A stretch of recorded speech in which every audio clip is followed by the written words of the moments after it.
Oh, that was lovely. Thank you so much.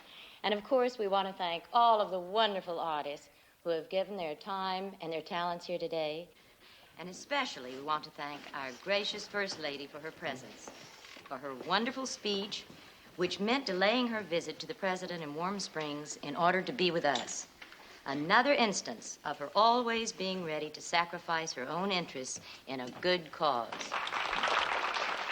Mrs. Roosevelt? The final artist on our It's program urgent. today will be a very splendid pianist whose playing I know is familiar to many of you.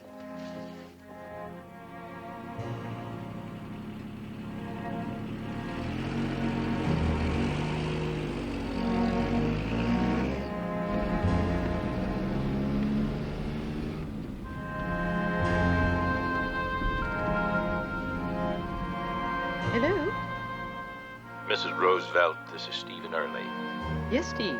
They said you wanted to talk to me without delay. Mrs. Roosevelt, can you come back to the White House at once? Why, yes. Yes, if you want me to. I do. I take it it's something you'd rather not discuss on the telephone. That's correct. Well, I'll just make my apologies then, and I'll see you in a few minutes. Goodbye.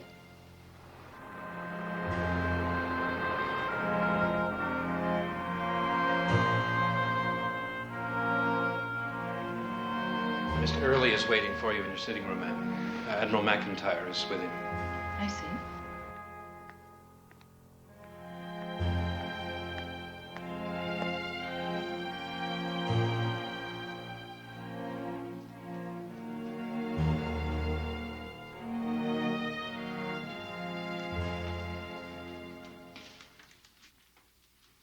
Steve? Mrs. Roosevelt, I have a very unhappy duty to perform. Ma'am, the President is dead. Yes. Yes, when you telephoned, I was sure that was it. In the car just now, I had to struggle to keep my mind a blank. Even though in my heart, I was sure that was what you had to tell me. It's true, then. He's gone. They think it was a stroke. I'm so very sorry. We all are. I'm more sorry for the people of this country and of the world than I am for ourselves. Perhaps we ought to leave you now. No. For a little while. No, there's no time. The Vice President must be notified immediately. Steve, will you call Mr. Truman, please, and ask him to come straight here? Knowing Harry, he'll insist on being told why he's being ordered about. Simply say it's an urgent matter, and that's all. I think he ought to hear the news from me, don't you? Oh, yes, I do, definitely. As soon as we can arrange his taking the oath of office, I'd like to fly directly to Warm Springs. Perhaps the new president will let us use a government plane. You know he'll want to do everything he can for you. I'm afraid it's more a question of what we can do for him. He's the one who's in trouble now.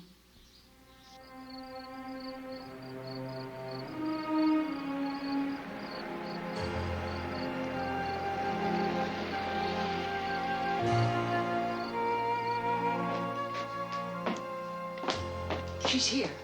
She's here. I was just putting his papers in order. Cousin Laura's at the door to meet her. She'll bring her straight in here. Oh, look at me. She'll know I've been crying. Why on earth shouldn't you? Half the world will be crying tonight. Eleanor. Dearest Eleanor. Cousin Daisy? Hello, Tully.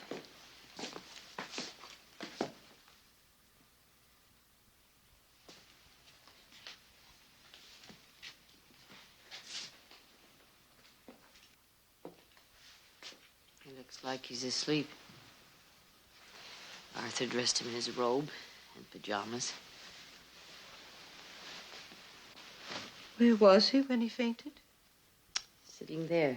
He'd been looking over some papers Bill Hassett had brought in. One was a draft of his Jefferson Day address. You were here in the room, Tully? No. They'd given me the morning off. I was down at the pool. I was here. Daisy and I both. And Madame Shumatov, Madame Shumatov? the painter he sat for 2 years ago. She was making sketches for a new portrait.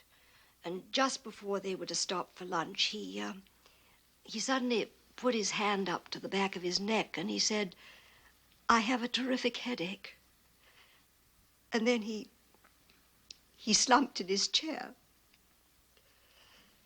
At first I thought, oh, he's just closed his eyes. He's resting. After all, it was only a moment before that I'd looked over to see him smiling.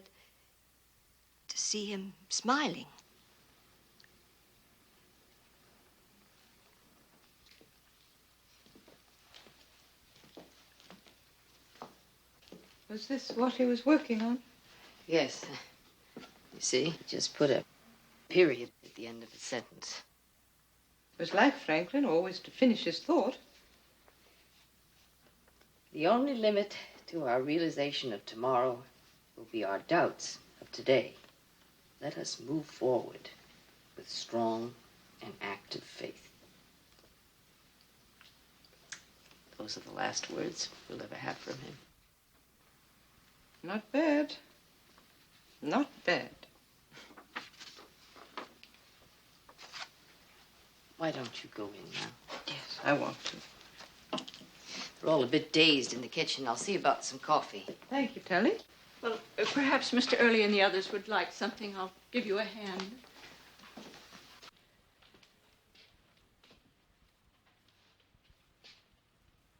Smiling at whom, Laura? Beg pardon? You said a moment before he fainted, you looked over to see him smiling at someone. At whom? At Daisy? At Madame Shumatov? No. Who else was in the room? Must I say? No, not if you don't want to.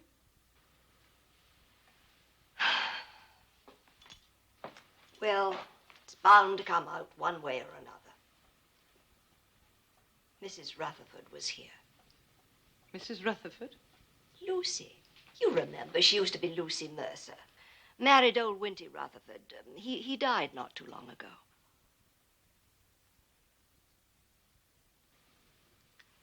And they started seeing each other again, she and Franklin? She came down here to visit him? Last Monday. With Madame Shumatov. You see, it was Mrs. Rutherford who commissioned the portrait.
Franklin, don't hurt her. Don't hurt her, Franklin. Franklin, don't hurt her. Don't hurt her, Franklin. You want a ride? You'll be gentle with your cousin Eleanor, won't you, Franklin? Are you afraid? Oh, go ahead, Granny. I won't hurt you, I promise. She's such an old-fashioned little thing. Such a little old lady. Don't worry, she's perfectly safe. Franklin's his mother's boy. She's her father's girl. Really, the way those two dote on each other, I feel quite excluded sometimes. Come on, let's play pony. Franklin, don't hurt her. Don't hurt her, Franklin.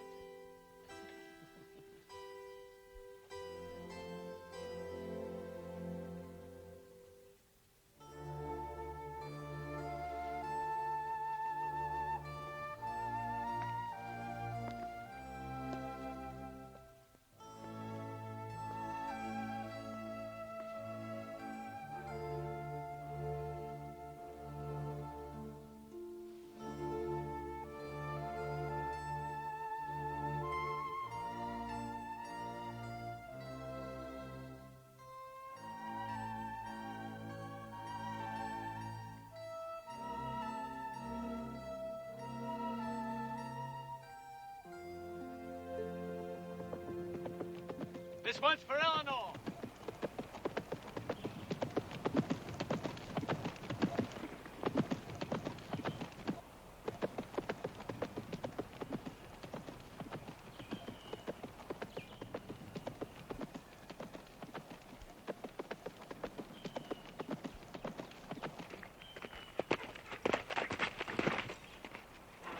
Did I look all right? Father, you're perfect. Well, then what about little Nell? Are you ready for your first jump? Me, must I? Pierre, mettez le barreau le plus bas, s'il vous plaît.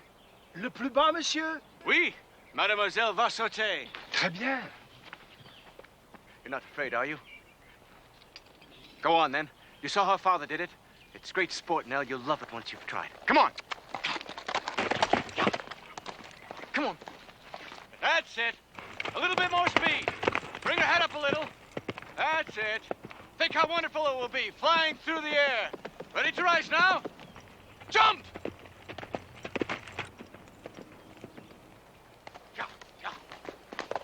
You must go back and try again. I can't. At once. Nell, I said you must. Please, Father, I'm afraid. Very well, then. Take the pony back to the stable and we won't say any more about it. I didn't know you were a coward.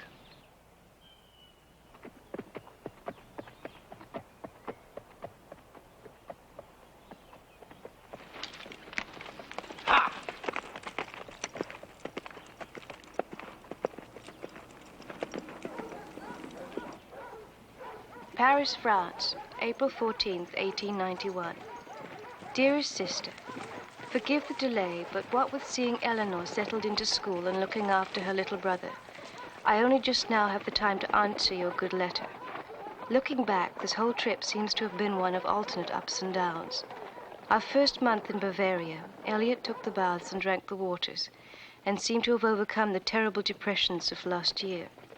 But then he began to drink again, and he had to go into the sanitarium at Mariengrund.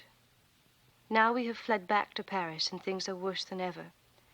I try and do my best for him, please believe me. But I am weak and ill with this pregnancy, even more than I was with the other two. And then he is capable of saying the most abominable things when he is drunk. There are times when he seems almost a madman.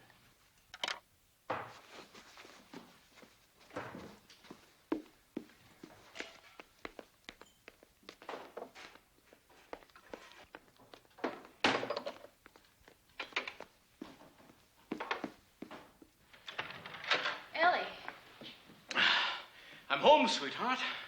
Home from the hunt. Yes, and just look at you. You've ruined your beautiful new jacket. The rigors of the chase, my dear. You haven't been drinking, have you? Certainly not. Oh, Ellie, you swore to me you wouldn't. A couple of sips of punch with my companions after the kill. What gentleman could do less? You know how it affects you, even the littlest bit. That's nonsense. My resistance is far greater than any of you give me credit for. I still have some shred of character left, you know. I'm not completely degraded or unreliable. We're not talking about your character. We're talking about your...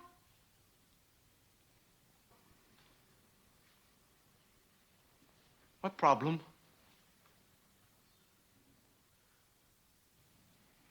What is that you're drinking now? Water. Plain water. May I smell it? No. You may not. Dear God! When did the insults stop? Do I really deserve your contempt? Yours and my family's and my dear brother Theodore. Teddy only wants you back the way you used to be, that's all. That's all any of us want. You said you'd change if we came abroad on this trip. You gave the family your promise. To hell with my promise. To hell with the family.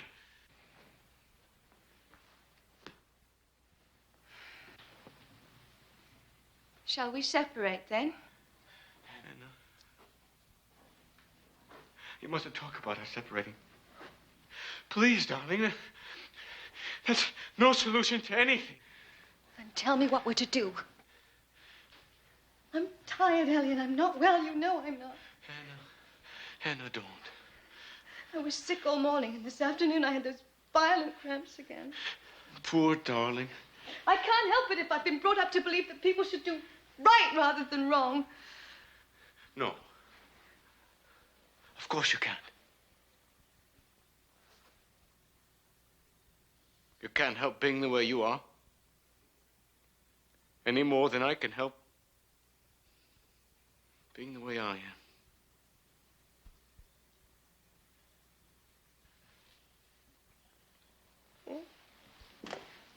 Ellie. My love. Oh. Ellie, get up. I'm so ashamed. Oh, you mustn't. Shh, you mustn't. I'll change. You'll see. I'll be worthy of you. I'll make you proud. Oh, dearest, be quiet.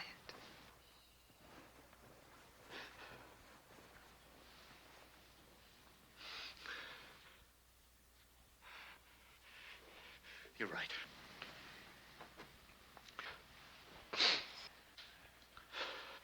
Mustn't wake the children.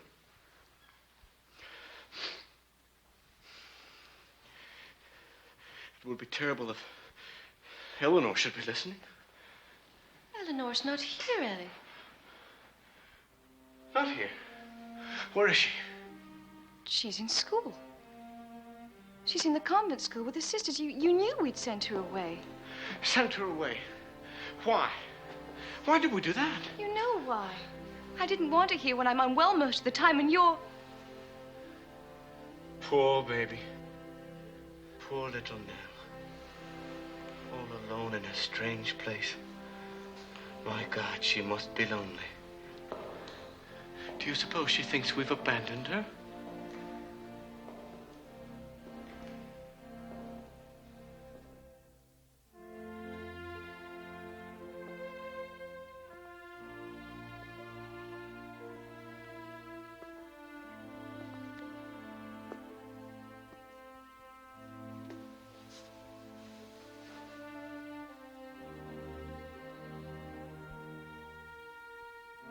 Eleanor, you must come and see Mother now.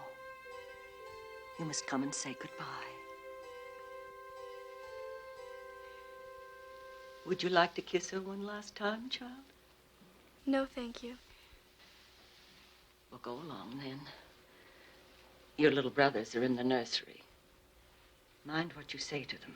They're both too young to understand.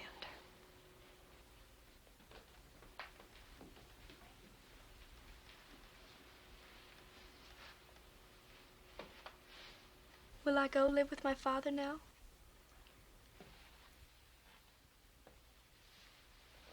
No, child, you won't. Your father may visit you now and again, as he has during the past year. But you and Elliot Jr. and Baby Hall are going to live with me now. And with your dear mother's sisters and brothers. Won't that be nice? I expect it'll be ever so nice when my dear father comes to visit.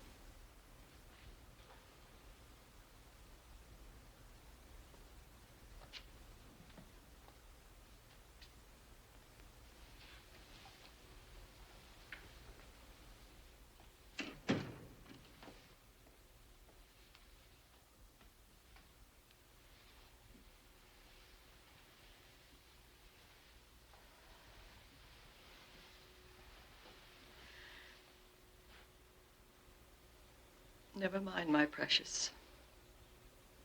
She never saw all you suffered.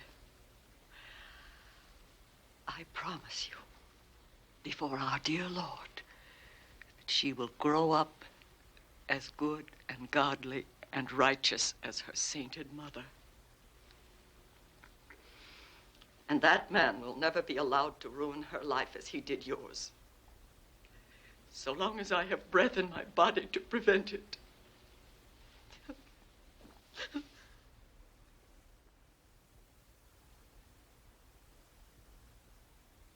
No. Mother Hall. No, Elliot, no. Mother Hall. I implore you. If I could only have them for a little while. If you'd even bring them someplace so I could see them for the summer. Out of the question. We'll be at Tivoli this summer. And I feel bound to tell you I prefer you not to come there. If you knew how much I miss them, how my heart yearns for them. Please don't, Elliot. I've tried so hard. Believe me, I really think I'm worthy of some sort of trust. After all, even in my drinking, I never did a dishonorable thing or one cruel act towards my wife and children. Really, you mustn't carry on like this. Everyone in your family agrees with me on this issue. Your brother, your sisters. I see. You're all against me then. Everyone. Father? Nell. Oh, Father. I'm so glad to see you. Ah, Nell. I'm so very, very glad. My Nell.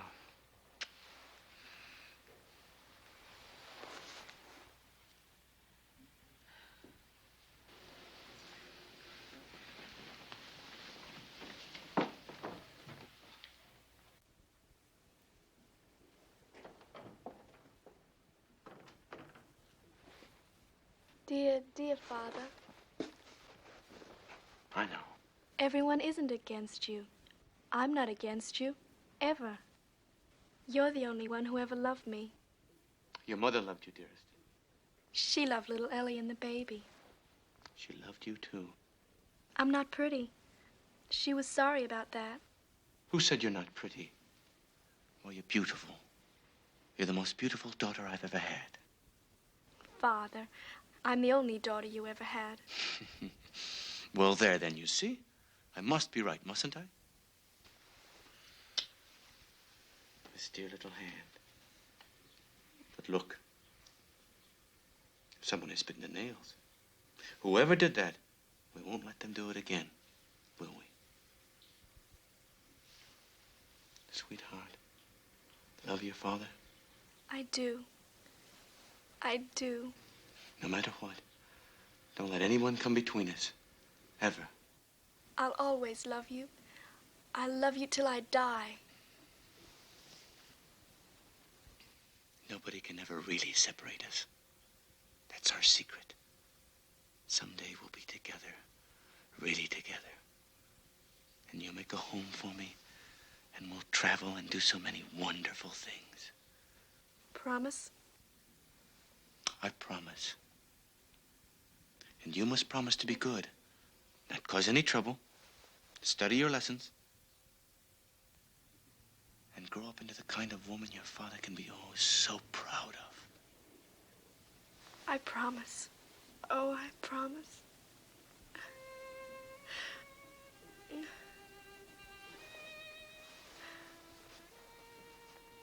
My dear Father, I write to thank you for your last letter and for the white violets you sent me for Easter. I hope you are well. I am well, and I have lessons every day with Grandma. Both of my little brothers have caught the scarlet fever, so I am being sent to the country as Grandma is afraid I might catch it. Goodbye, dear, dear Father. Dear, loved Nell. Little brother Ellie was more sick than even the doctors realized. But you mustn't be sad, my pretty. He's with Mother now. In heaven. My dear Father, I hope you are well. I am well, and so is everyone else. We are in the country. This morning, after prayers, I played by myself for an hour, and then had a nice walk in the garden, where the roses remind me of France, and how we went walking together. My darling little daughter, you must forgive your father, who has not written in so long, but after all, I have been very busy, quite ill, at intervals not able to move from my bed for days. But you must know that I am thinking of you always, and I will wish for my baby girl the greatest of joy and the most perfect happiness in her sweet young life. Soon your loving father will come back to you, all well and strong, and we will have such good times together, like we used to have when you were a little bit of a girl and called yourself Father's little golden hair. Remember? Dear Father, I was so happy to hear that you are up and about again after your accident. I have stopped biting my fingernails, as you have asked me to. And I am working hard to be the noble, studious, brave, loyal girl you want me to be. Part of my lessons is to memorize parts of the New Testament in French. Il faut dire que je vous aime beaucoup, mon cher papa. Come in, Eleanor.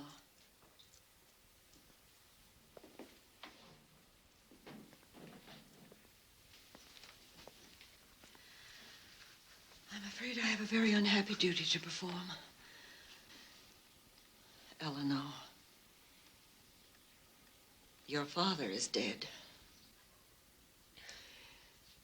His doctors believed he had recovered from his accident, but apparently he was still subject to spells of dizziness.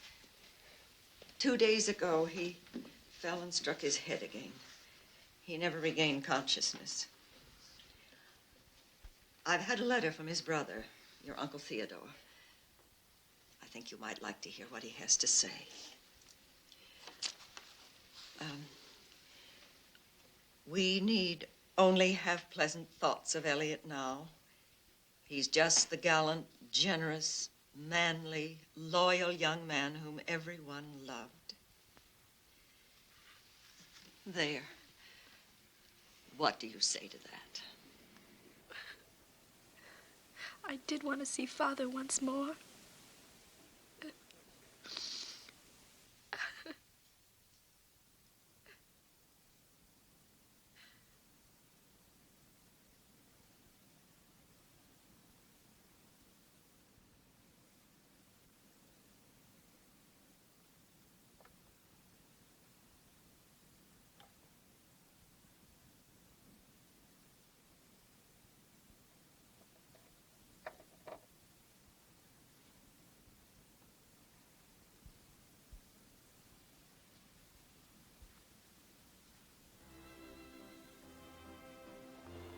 Honestly, isn't Cousin Franklin just the best-looking thing? I mean, just look at him. He's much the handsomest boy here. Handsome is as handsome does, if you want my opinion. I think he's stuck up and a show-off. Oh, Alice. Oh, Corinne. Well, it's true. Franklin is just one of those people who thinks the sun rises and sets on them because his mother told him so. He's a mama's boy, and I don't happen to care for mama's boys. Where are you going? Oh, I'm looking for Eleanor. I haven't seen her yet. We heard she'd be spending the weekend with you. Provided, of course, her grandmother didn't change her mind and decide to shield her from the racy branch of the Roosevelt family tree. I'd say a little raciness is exactly what that pathetic child needs in her life at this moment. I mean, at this moment, she's undoubtedly upstairs, locked away in her room, looking gloomy and reading some dreary old book or other. I believe my papa's gone upstairs to try to coax her down. May I come in? Yes, please.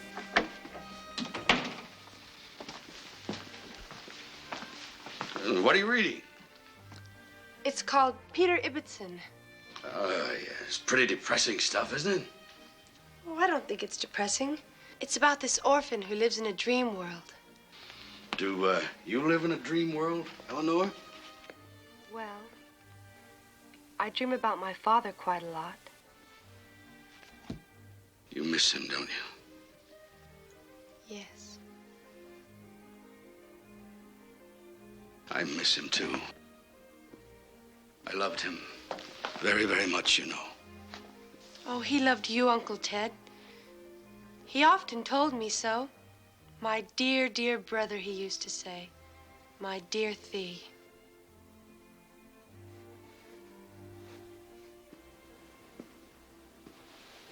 I'm so glad to see you, child. Won't you come downstairs now? You're such a rare visitor here at Sagamore that when we do have you, we want to see all we can of you. There must be 1,000 of your cousins down there from all over the map, just aching to dance with you. Oh, Uncle Ted, you know that's not true. I'm a terrible dancer. And besides, they all know each other so much better than me. I'm not very good with people my own age. And my dress is so awful. Grandma Hall just doesn't understand that I'm not 9 years old anymore. Stand up. Let me look at you.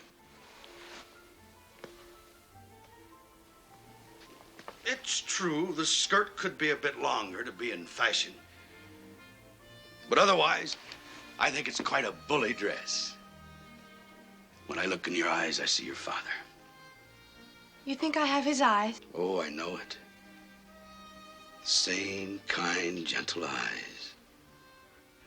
That's all anyone will notice downstairs. It's time you began to get acquainted with your own family. My father had a saying I've never forgotten. Receive people's love, and people will love you.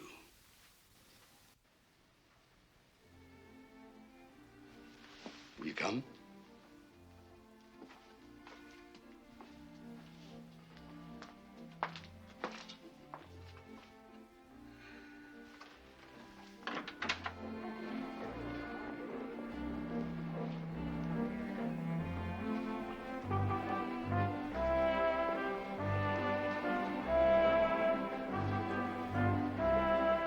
Well, I never. Look what the cat dragged in. That frightful dress. Really, it makes her look like nothing more than a big, homely, overgrown baby. Alice. How on earth did poor Aunt Anna and Uncle Elliot put two such beautiful heads together and produce anything so plain?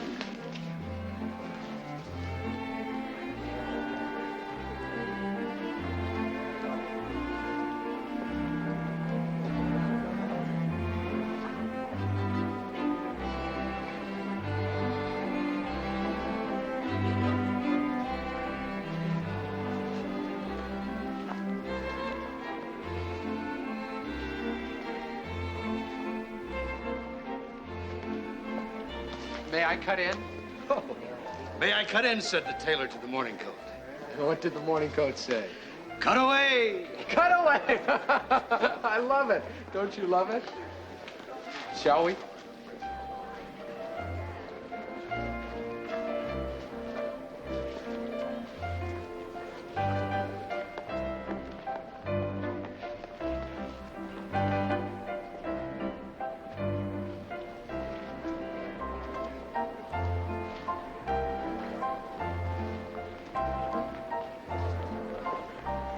Please, do let's stop.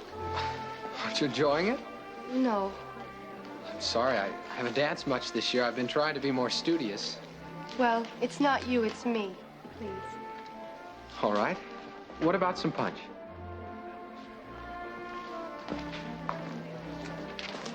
How would you like a piece of cake? Oh, no, thank you. A sandwich? Look, you needn't waste any more time on me. I'm sure there are plenty of girls who'd love to be your partner. What do you mean waste my time? What sort of a thing is that to say?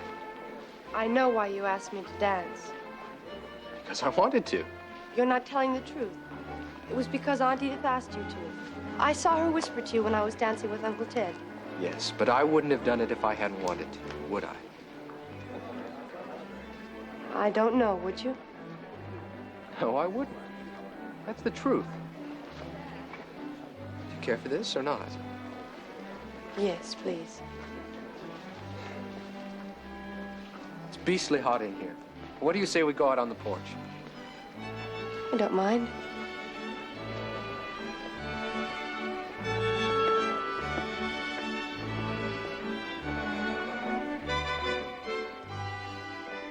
Look, you can see the moon on the water.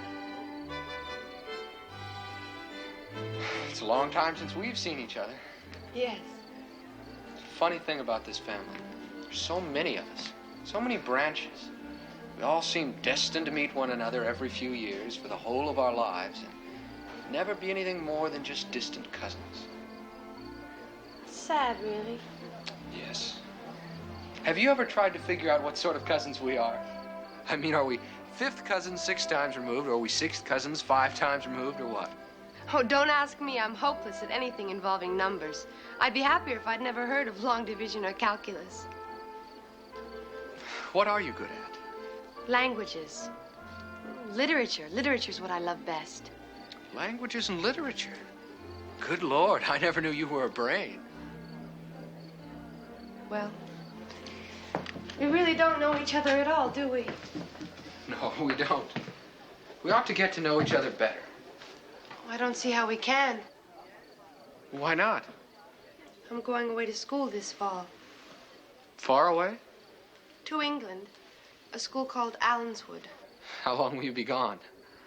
Years, I expect. Years? Oh, good Lord. What will you do then? I mean, what use are you planning to make of all that education? I don't know. Something important. Like what? Like service to others. Social work, you mean? Possibly. You're a reformer. No, I'm not. But I might be sometime. You know what? I have a feeling you're going to achieve great things in the world. That's my ambition. It's refreshing to meet someone with ambition. A girl, I mean. Well, I think ambition is a good thing to have, don't you? Of course it is. I mean, I just can't see any point in just living and dying and not leaving any mark on the world. As if you hadn't lived at all. Neither can I. I'm going to really try and make something out of myself. I think you should. I honestly think you should. When you come back from England, we should make a point of getting together and seeing how our various plans have worked out. Yes, we should. Well, that's settled then. Shall we shake hands on it? We'll see each other in well, sometime. Sometime. That's wonderful. I must go upstairs now to write to my brother, Hall. I always write to him every day when we're separated because I want him to feel he belongs to somebody. That's admirable. Good night, Franklin. Good night.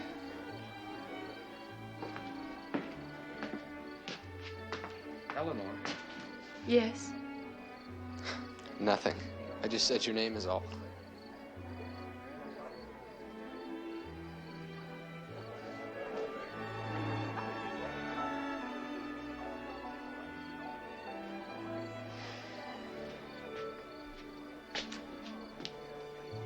Franklin! What are you doing out here? Oh, nothing, Mother. I was just cooling off. I looked everywhere for you. I was getting worried. I'm coming back in. Your father says he's too tired to dance with me. Are you too tired? What, to dance with the prettiest girl at the whole party? I could never be too tired for that. Oh, Lass, you mustn't say such things. You'll make me drunk. Come, lady. We shall dance the night away. My hero.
Entrez.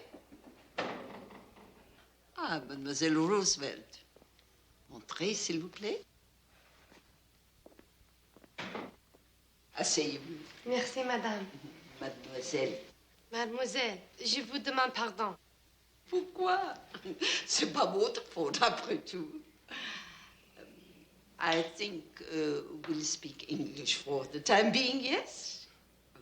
I have the impression your French is better than my English. Oh, no, mademoiselle. Anyway, I enjoy speaking English with Americans. The English, I find just soupçon to civilized for my taste. Well, now, Eleanor, your friends call you what, Tutti? No, Totty. It's a name one of my aunts made up for me. You have been here, how long, please? 3 weeks. Do you think you'll be happy at Allenswood? Oh, I know I will. I mean, I am already. It pleases me to notice that you are drawn to girls who have difficulties, shy girls who make not easily friends. It's just that I'm rather shy myself. Yes, but you are also a leader. Before long, the others will look up to you for this. And because of your intelligence and scholarship, and it means that the girls you befriend will be accepted in a way not possible if you hadn't been kind to them. Mademoiselle, it's not a question of being kind. I really care about friendship. It's one of the things I care most about in the world. Of course. That doesn't alter my impression that you are kind, that you have a warm heart. I see I have embarrassed you. Never mind. I am the one who should be blushing. After all, I am also flattering myself when I say these things to you. They imply that I am a very superior judge of character and altogether a very perceptive and intelligent person. And why not? I am. We both are. So we are allowed to speak frankly to one another. I must now ask myself what it is I can give you during the time you'll be in my charge. Mademoiselle, there's so much I have to learn from you that I've already learned. You must know that. Your lectures on history and literature are the most inspiring things I've ever listened to. Good. Good. That is what I wanted to hear you say. Because it is my function, I believe, to inspire. To inspire enthusiasm for the things of the mind. Lively curiosity, independent and courageous judgment, the deep sense of public duty. And as if it weren't enough, I want you to do all this without any loss of grace, without losing the sweetness and elegance, which to me are the charm and smile of life. And now, mademoiselle, I thank you for coming, and I bid you good afternoon. Au revoir. Au revoir, mademoiselle. Oh, you bite your nails, don't you? Yes, mademoiselle. Don't. It's so unattractive. The problem is, I do it and I'm only half aware of it at the time. Isn't there anyone in your life you love who wants you to stop? There was, my father. Well, then, next time you feel the urge, just think of him and how disappointed he would be, and you won't do it. Thank you, mademoiselle. Oh, if I may make one more small observation about your personal appearance. Your clothes are simply not suitable. I hope you agree with me. I have already taken the liberty of writing your grandmother to say that we have taken steps to provide you with a new and proper wardrobe. Oh, thank you, mademoiselle. Thank you. Don't forget your books. No. Tell me again, what is it your friends call you? Totty. May I call you that? Yes, please. My dear Mrs. Hall, I am pleased to inform you, in answer to your recent letter, that your granddaughter does not anymore suffer the complaints you told me about. She has a good sleep, a good appetite, is seldom troubled with headaches, and is always ready to enjoy her life. Although she is always slim and delicate, I have rarely seen such a power of endurance. As to her studies, the report now is even better than it was at the end of her first year here at Ellenswood. In French and history, she stands at the top of her class. Her work in German and Latin is excellent. As to Italian, she speaks and writes it easily. And she has made very marked progress in English literature. Most important of all, her soul is a radiant thing that can be glimpsed in her eyes. I had the oddest thought last night. I thought, when I come to the end of my life, the most important thing that will ever have happened to me was that I was your roommate for 3 years. Dear Marjorie.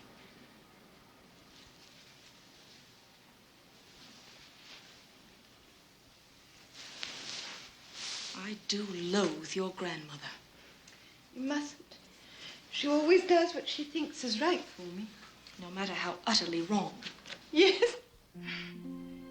My dear Mrs. Hall, what a sorrow to us all that you have decided not to let our Toti stay on with us for a 4th year. Although one can sympathize with and respect your wish that she return home and be introduced into society, since, as you say, she is now almost 18, the age when girls of her class are expected to have what you call their coming out. But oh, what a blank going away must leave in my life. I feel I lose a dear friend indeed.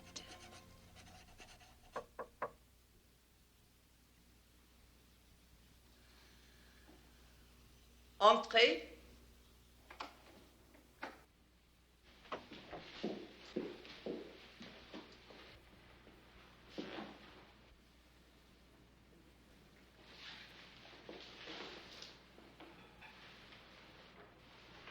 I love you.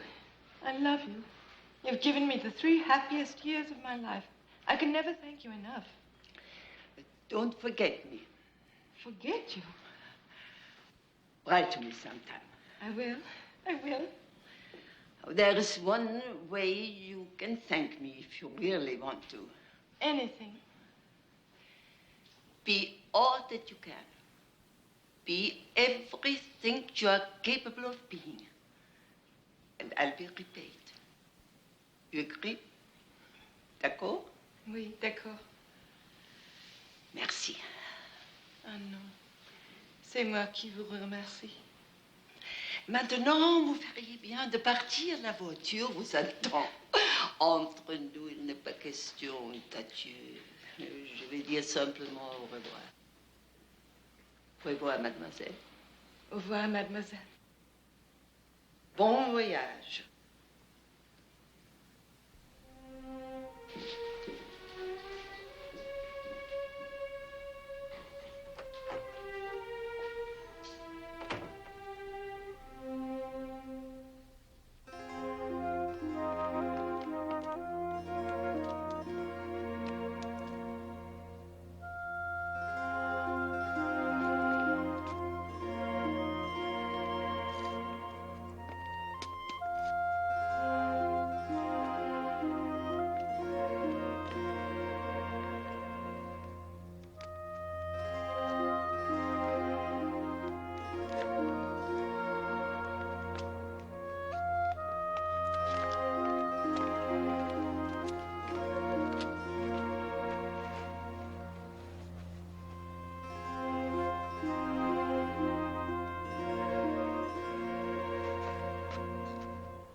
There's nobody at all here yet.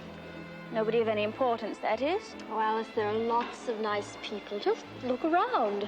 I'm looking. Oh, not a solitary soul I recognize. Who's that? Where? Over there by the door, just coming in. Why, it's Eleanor. Oh, I don't believe it. Little Miss Mouse. She can't see us. Oh, but doesn't she look splendid? Her gown came all the way from Paris, from the house of Callot. It's an improvement, heaven knows, but it's hardly enough to make the difference. As my dear stepmamma, the wicked witch, once observed, the poor little soul's teeth and mouth seem to have no future. Yes, but she also said that the ugly duckling might just possibly turn out to be a swan. That's only in fairy tales, my dear. In life, the ugly duckling turns out to be a duck. A rather boring, ordinary duck. Oh, she's seen us. Here she comes. Hello, Corinne. Oh, Eleanor, you look wonderful. I feel ridiculous. This collar is strangling me. That's the price of fashion. It's too high. The collar or the price? Hello, Alice. Eleanor, darling, you do look the perfect picture. A picture of what? Don't try to trap me, dearest. Tell me what you intended the effect to be, and I'll tell you if I think you've succeeded. I really just wanted to look like myself. Then I should say you've scored a triumph.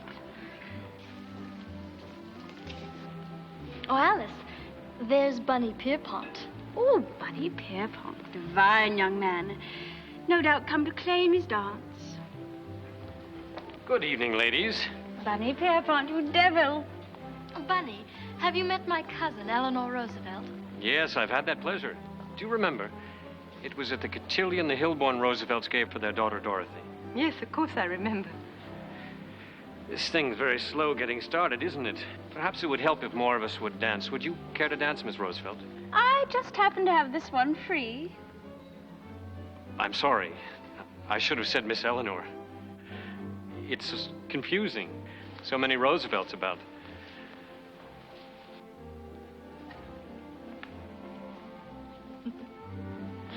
Not bad for a rather boring, ordinary duck.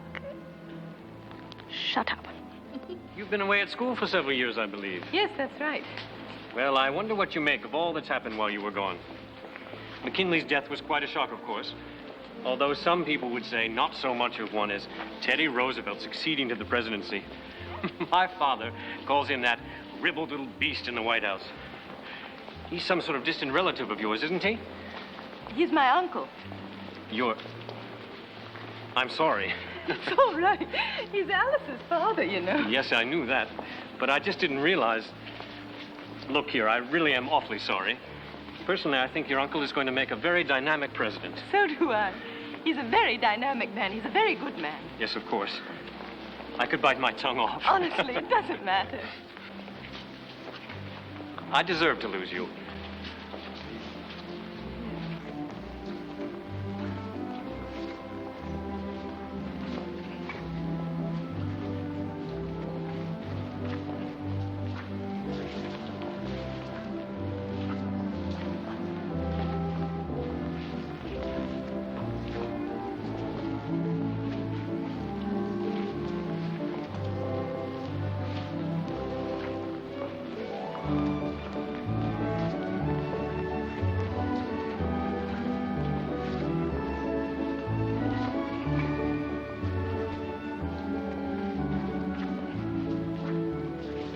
May I?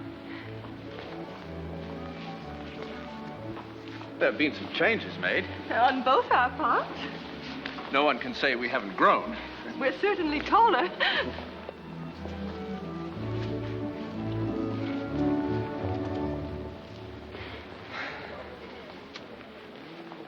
Are you engaged for the next dance? Not yet. I mean, no. But I would like to sit this one out if you would. I'm going to test your memory now. What about some punch? I don't think I said anything to that, did I? No, you just took my arm.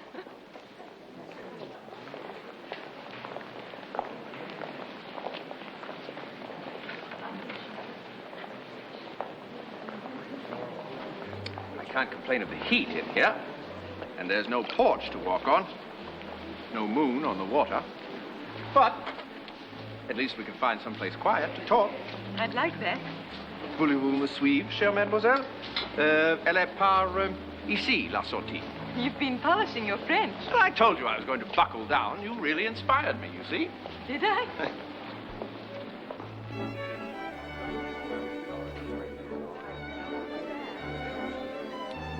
It's been a long time. Yes. You're different. Am I? Well, I hope not too different. I liked you the way you were before. Did you? Yes, I did. I said to Mother after that night at Sagamore Hill, I said, Cousin Eleanor has a good mind. And what did she say? Oh, I don't remember. I don't know if she said anything at all. I expect she agreed with me. But she doesn't know me. We hardly met. Well, Mother's a very good judge of character. She doesn't need to know people. She can size them up from a distance.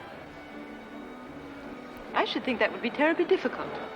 Not for Mother. I wonder if it's fair to the person being judged.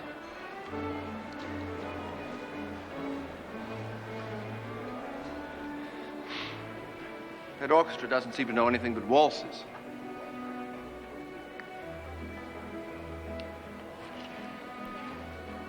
What time do you suppose it's getting to be?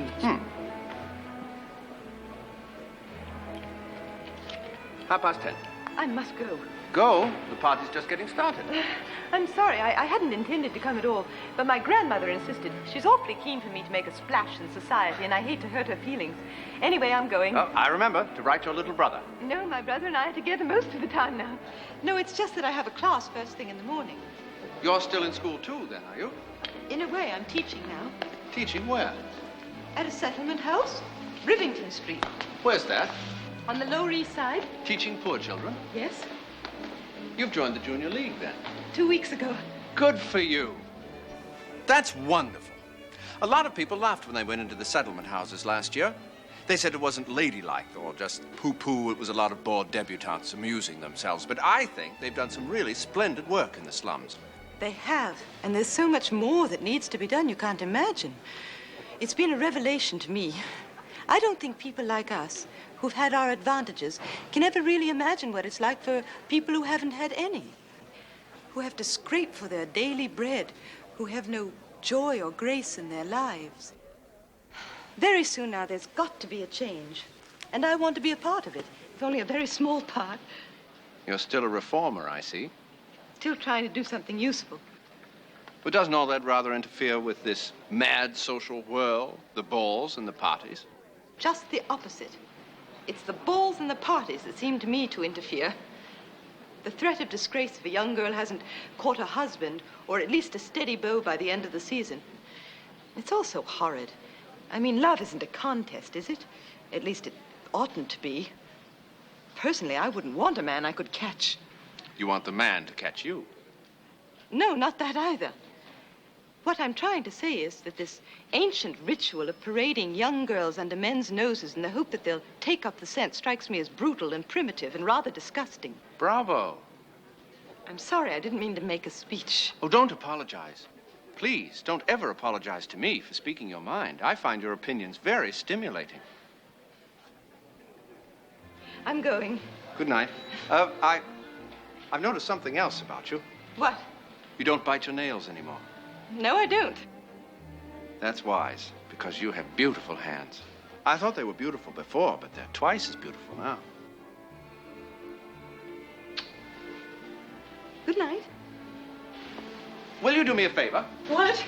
Well, I'm up at Harvard now, you know. I'm a junior there. Will you promise me that just as soon as I can get off from school and you're free from your work, you'll come up to Hyde Park and visit Mother and me? Well, She doesn't get around much these days.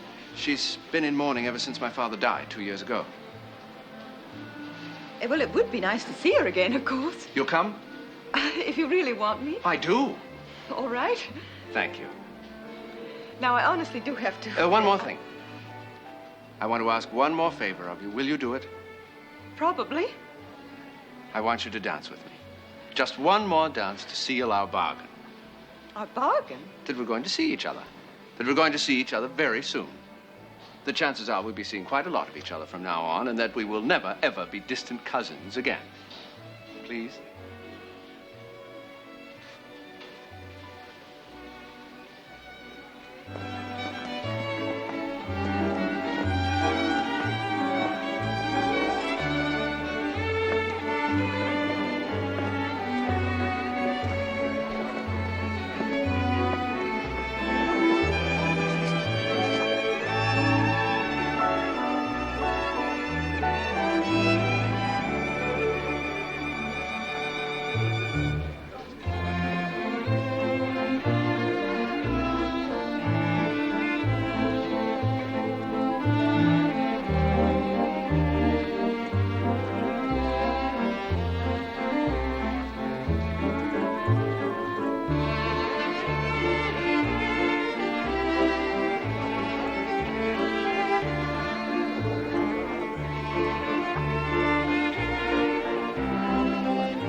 How long would she stay this time? Just the one night. She'll be leaving tomorrow. Before or after dinner? Before, I trust. She'd so like to have at least one meal alone with Franklin. I'll speak to the cook, shall I? Better wait till we know what my son's plans are. This visit came as rather a rude surprise. I wasn't even consulted. Here we are, Mama.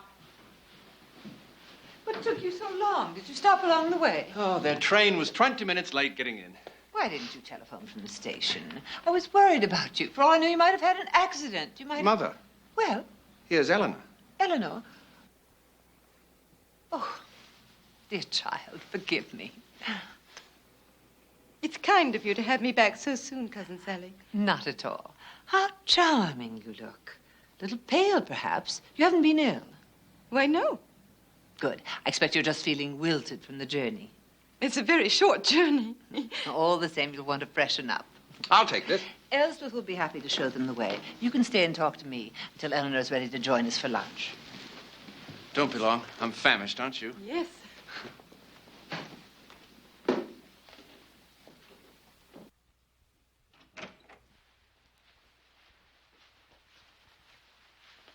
I'm having a glass of sherry. Would you like one?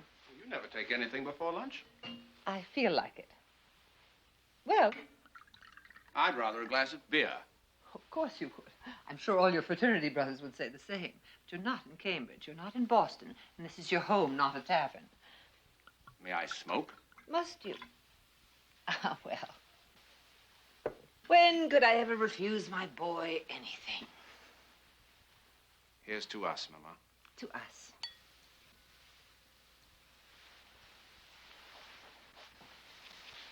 Funny. You're thinking Eleanor looked pale? I told her she looked blooming when she got off the train. Perhaps it was the light. But you don't mind me asking her up here again so soon, do you? Mind? Of course I don't mind. Oh, I'm glad.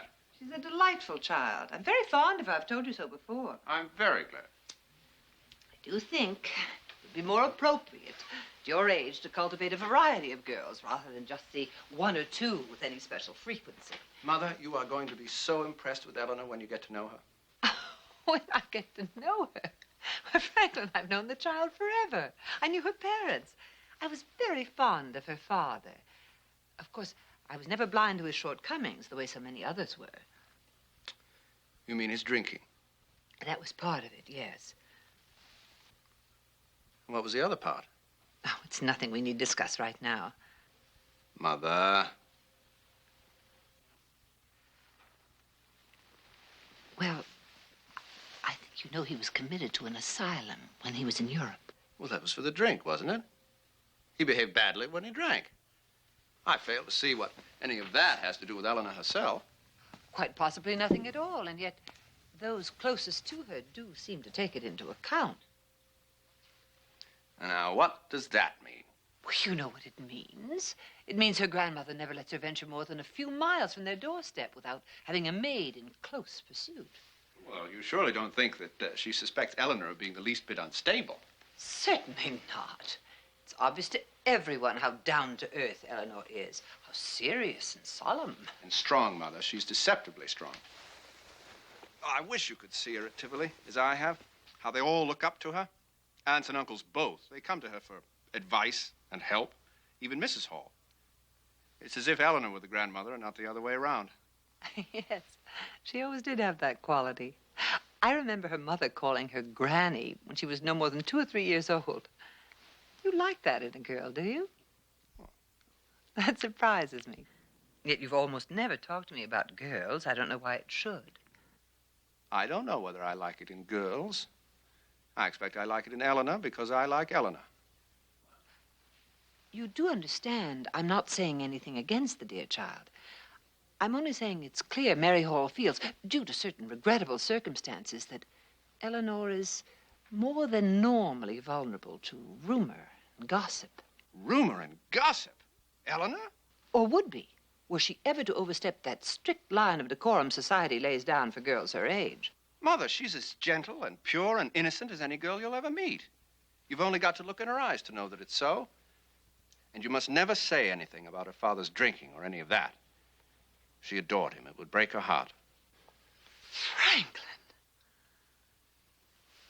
You risk breaking mine when I realize how little confidence you have in either my discretion or my tact. I am sorry. Dreadful boy. Mummy, please. Come in. I hope I'm not interrupting. Not at all. Come in, child. When Franklin has finished his sherry, we'll be ready to sit down to lunch.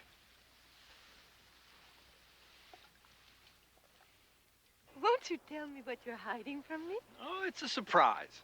Present? In a way. Yes, you could say it's a present. Something I've been practicing so as to make an impression on you. Do let me see. When the moment is right, I have to build up to it. Oh, dear, as serious as all that. Worse. Please be patient. It's lovely here. It's my favorite place in the whole world. Everything in me comes back to the Hudson.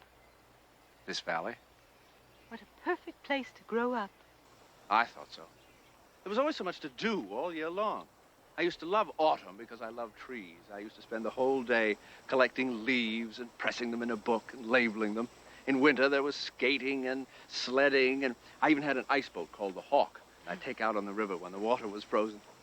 And spring, the birds came back. Birds were another passion of mine. Summer, oh, I remember lying in the sun between rows of strawberries over there, eating warm strawberries, the best strawberries in the world.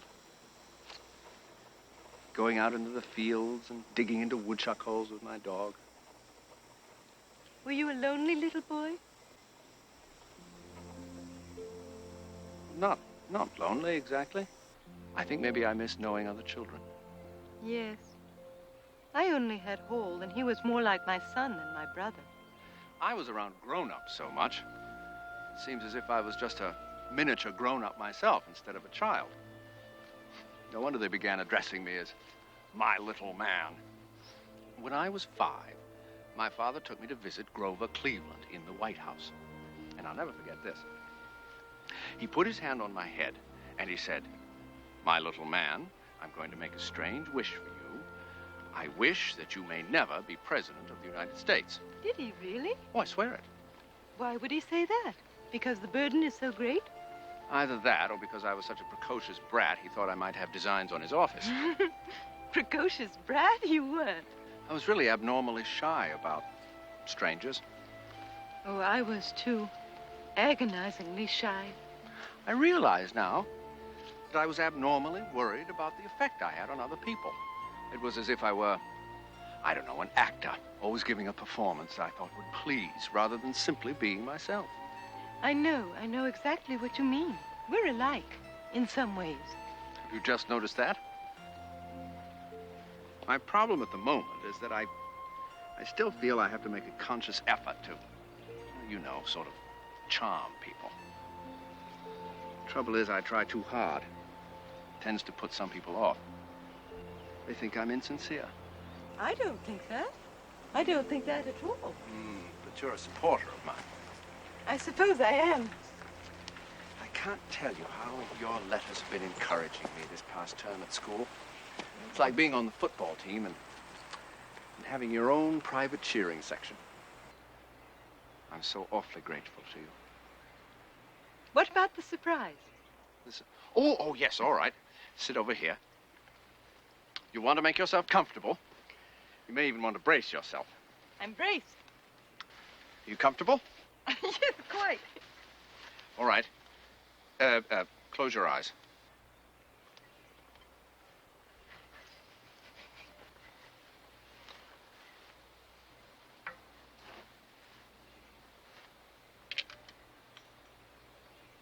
You ready? Yes. It's not true. Oh, please don't say that. If you knew the cost in midnight oil and bleeding fingers. If I like you and you like me and we like it both the same. Good. You're really good. You must be tone deaf. I am. Oh, you devil. I like to say this very day, I like to change your... Never could master this. Name. Oh, come on, sing along. Oh, I can't really. I can't carry a tune. Oh, try. If I like you and you like me and we like both the same, I like to say this very day, I like to change your name. If I like you and you like me and we like both the same, I like to say this very day, I like to change your name. 'Cause I love you and love you true, and if you love me too, one live is two, two live is one, under the bamboo tree.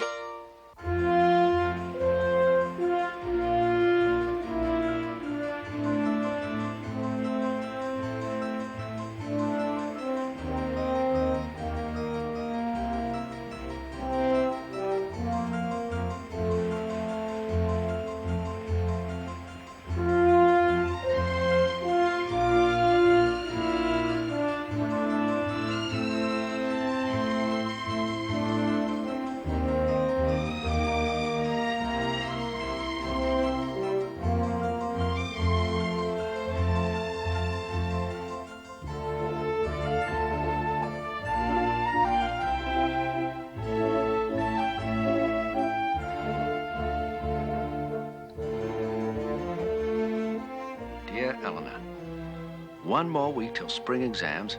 I can't tell you how much I'm looking forward to summer this year, to the grand times we'll have when you come to visit at Campobello. I shall teach you to do all the things you say you can't do. Swim and play tennis and golf. Best of all will be the time spent aboard our boat, the Half Moon. I love the sea, love sailing as much as anything on earth, and I want you to love it too. You say you're a wretched sailor, but I intend to take you out on the bay and make a veritable old salt of you. You'll love it, I promise. In haste, hurrying to my next class, I am your affectionate cousin, FDR. Dear Franklin, my grandmother has agreed to let me visit you in Cambridge on the weekend of the Harvard-Yale game, provided that Warren Robin's mother and sister will be going up to see him the same day. So I will be more heavily chaperoned than usual, since my maid is coming too, of course. And on Sunday, alas, the day after the game, I shall have to leave you to go down to Groton to visit my brother Hall, since he expects me and I cannot disappoint him.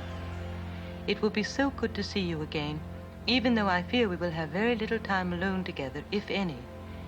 Always your affectionate cousin, Eleanor Roosevelt.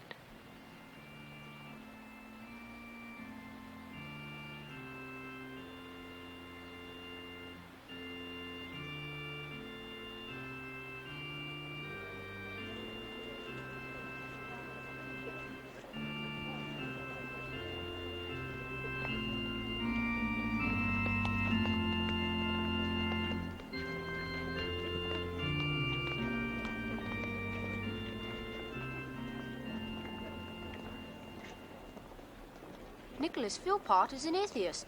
And who is Nicholas Philpott? You remember, the one sitting in the row ahead of us with the boil on his neck? He's 15. But if he's an atheist, what is he doing in church? He's also a hypocrite. You're a true believer, aren't you, Eleanor? Of course, you know I am. What about Franklin? I'm sure Franklin is too. Why? The last time he came down from Cambridge to see me, it was a Sunday morning, and he took me out to play golf instead of going to chapel. He didn't? Yes, he did. He said we were just as likely to find God out there in the links getting a breath of fresh air as being cooped up in some stuffy church. I shall have to chide Franklin for that next time I see him. Well, there he is. Where?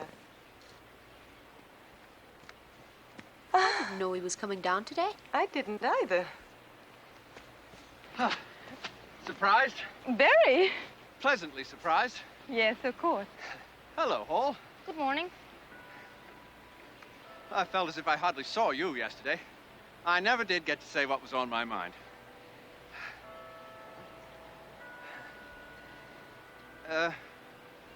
Hall, why don't you take the Fräulein and show her how the boys live here at Groton? Show her your room. Franklin, it hasn't been that long since you were abroad yourself. If you remember, we don't have rooms. We have cubicles. Then show her your cubicle.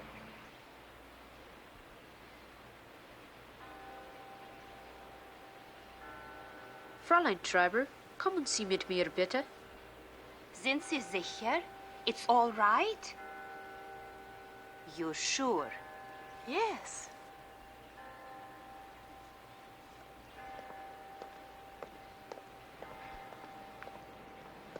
Do you remember when I wrote you last month? I said I had something important to discuss with you. Dreadfully important, you said. It was so frustrating yesterday with all those people around. Well, we're alone now. Yes. Do you mind if we walk? I feel so awkward just standing here like this.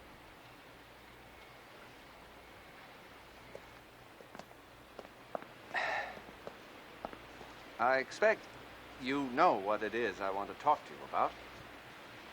Not exactly. I want to talk about us. About our friendship, you mean? If you want to call it that. Well, that's what your mother calls it. At least to me, your friendship with Franklin, she always says. Not that I mind. I believe we are friends, wonderful friends. And if Cousin Sally has decided that we've been seeing more of each other than she thinks proper, then I understand perfectly. And you needn't look so solemn about it. To tell you the truth, I've been expecting it for some time. When your letter came, I was almost certain that was the dreadfully important thing you had to tell me. And I so wanted to write back and say, please, please don't be unhappy about it, because I quite understand. I honestly do. You thought I wanted to say goodbye to you. Not goodbye, exactly. Eleanor, I don't believe this. We just can't be this far apart in our feelings. It doesn't seem possible that you've been preparing yourself for some kind of farewell address. Well, I've been trying to work up nerve enough to tell you that I love you. Eleanor?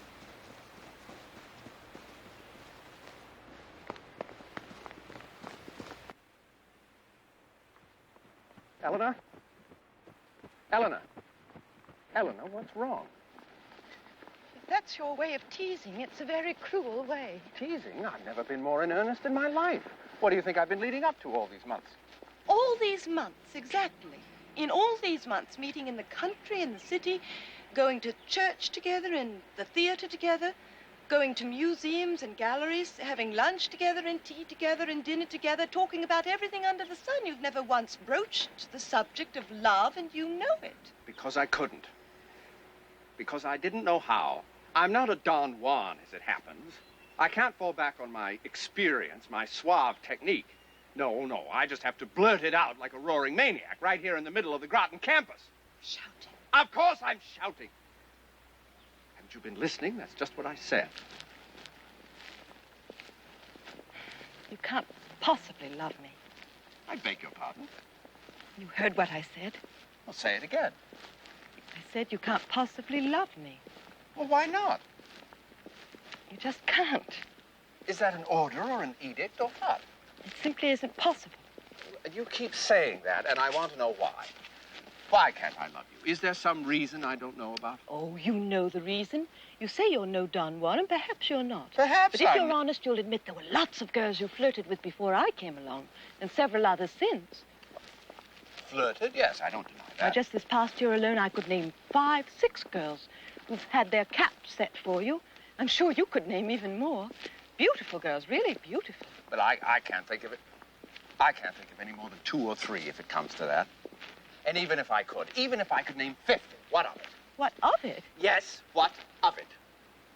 Compared to you, they all seem so trivial and vain. They seem little better than morons compared to you. Well, why won't you believe me when I tell you that it's you I want? Well? Well, what? You know what? I don't. You do. Why must you keep me floundering like this? What else have I been doing for the past 5 minutes except asking you to marry me? Marry you? You know perfectly well that's what I've been doing. I don't. I don't know anything of the sort. You haven't spoken one solitary word to me about marriage. Not now, not yesterday, nor any time in the past. The devil I haven't. Franklin. Well, damn it, you do try a man's patience. Everything I've ever said to you about my ambitions, about my hopes for the future, about my feeling that I might amount to something someday if I had the right woman to help me, all of that, every bit of it was a way of talking about marriage. I thought you understood that. It was all leading up to a certain moment, and now that the moment has arrived, you might try to be a little more sympathetic. You might try to understand that it's quite difficult enough without all these interruptions and objections and all this resistance. I'm sorry. Just exactly what is it you expect, anyway? I don't expect anything.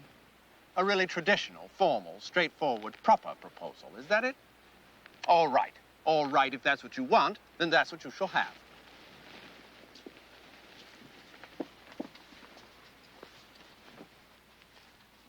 Well, don't look away. Your eyes are the only way I have of knowing what you think, what you feel. That's why I look away.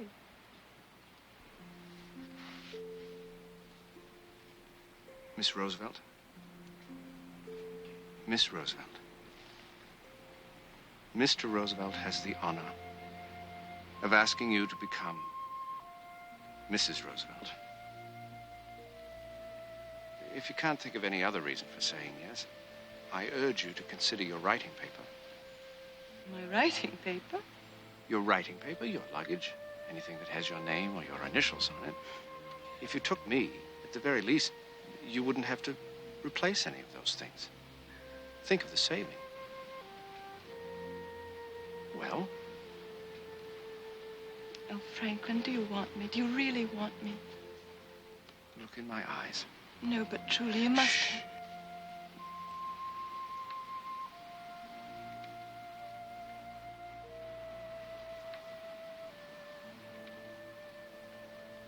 Mr. Roosevelt, on behalf of her writing paper and her luggage, Miss Roosevelt is pleased, is very pleased to say yes.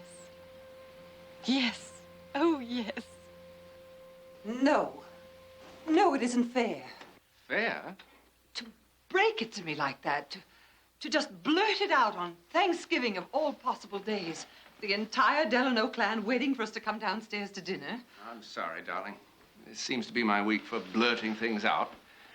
To me, of course, Thanksgiving is a perfect day to tell you because I've got such a lot to be grateful for. Right now, I think I'm the happiest man in the world. Likewise, the luckiest. Your poor father is scarcely 3 years in his grave. I've only just begun to live with that loss. And now you tell me I'm to lose my boy? I never said anything of the sort. As if I ever could. Mama. Mama. Nothing can ever change what we've always been to each other. And always will be. You mean that? I swear it. Then you'll do as Mother asks and wait? Of course we'll wait. We're not going to get married tomorrow. We'll wait till spring. We'll wait till June, if you like. That's over 6 months. I want you to wait a year. A year? A year before we marry? A year before the engagement is announced. And then how long? We'll let time take care of that, shall we?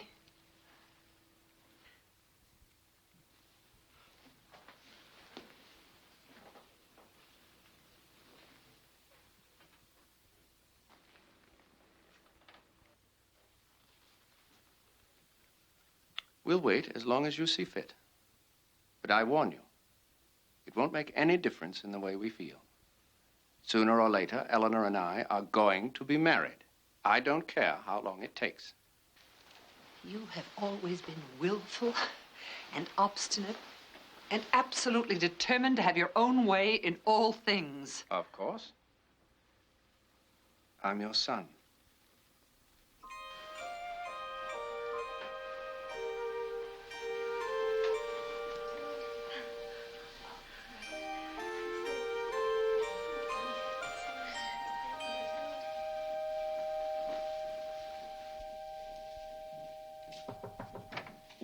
Is it time?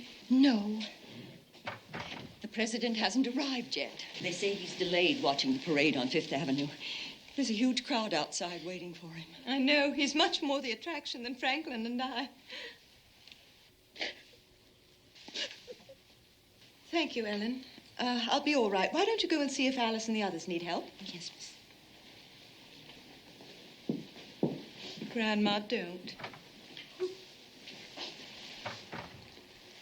I can't help it. How like you, dear Mother. I wonder if you remember what day this is. St. Patrick's Day? It was her birthday. Yes. She would have been 42 today if she'd lived.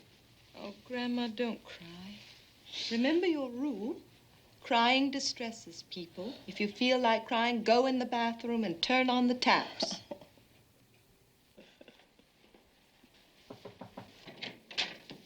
May I come in? Yes, of course. Don't you look nice? Is it all right?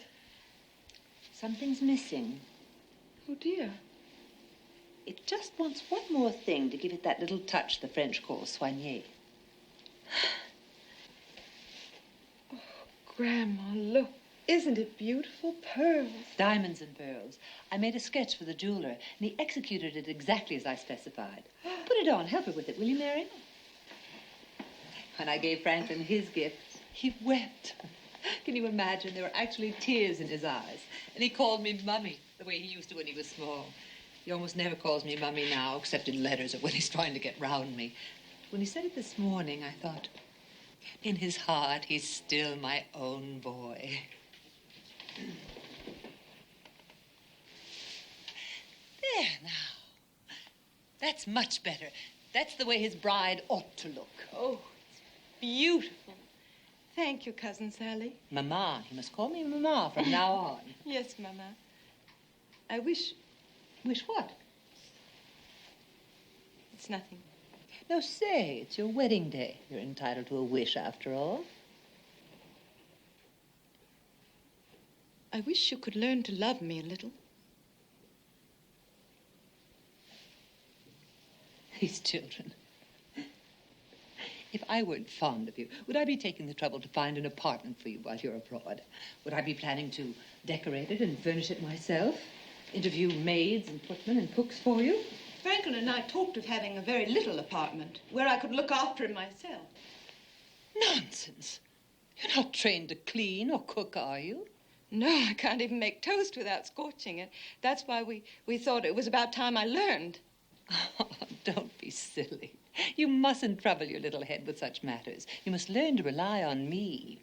After all, it'll be years before Franklin can be self-supporting, before he's finished law school. We must all be glad that I'm in a position to help look after both of you. The apartment will be temporary, of course. What you'll really need before long is a house here in town. A house? You're much too generous, Sally. One can never be too generous. And anyway, I know I shall be richly rewarded.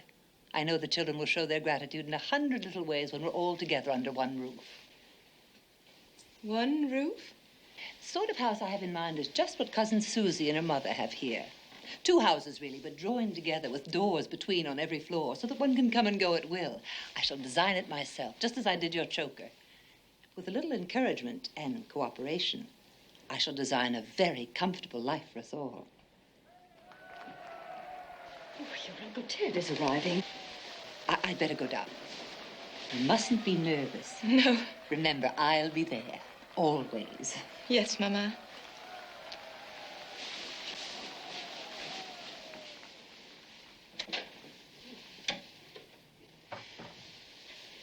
Totty, I never suspected.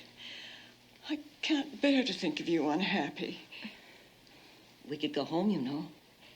We could slip out the back and go straight home to Tivoli this minute. The president is here, miss. He's on his way up. Oh, my, miss. You look lovely. Second demotion. Hello, Uncle Ted. Happy the bride the sun shines on today. You look magnificent. What a bully dress. It was mine, Mr. President. Hello, Mary. Yes. Her mother wore it on her wedding day. To my beloved brother, Ellie. How well I remember. He'd be so proud of you. I think I'd give half my life if he would be here today. He's here, Uncle Ted. Of course. Franklin's a lucky dog. Isn't it clever of him to keep the name in the family? That letter you wrote to me when you got engaged, remember? Yes? I was very impressed with that letter, especially the part about how you felt when you came back from school in England, your curiosity about life and all that. I don't remember the exact words, but you spoke of wanting to hurry and be a woman. Do you still feel like that? More than ever. In that case, I don't think we should delay another minute. Do you?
Bless, O Lord, this ring, that he who gives it and she who wears it may abide in thy peace and continue in thy favor until their life's end. Through Jesus Christ our Lord. Amen. For as much as Franklin and Eleanor have consented together in holy wedlock, and thereto have given and pledged their troth, each to the other. I pronounce that they are man and wife. In the name of the Father, and of the Son, and of the Holy Ghost. Amen. You may kiss the bride.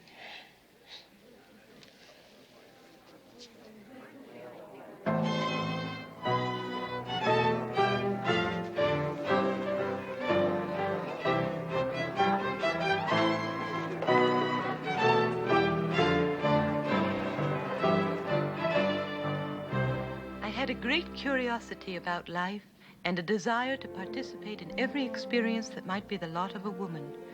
There seemed to me to be a necessity for hurry. Without rhyme or reason, I felt the urge to be a part of the stream of life.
home,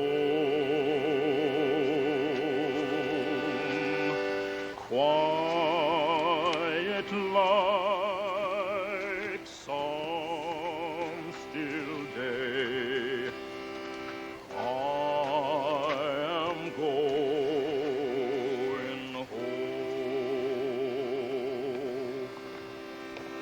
'Tis not far, just outside, through the open door. Work's all done, cares laid by. Ain't gonna feel no more.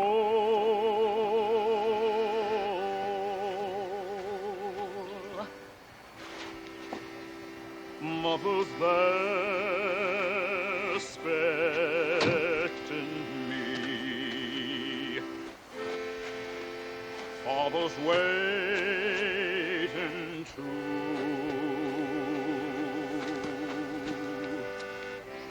Lots of friends gather there, all the folks I knew.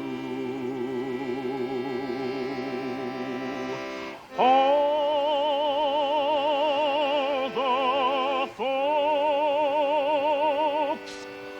I knew.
Tully, will you take Fowler, please? Yes.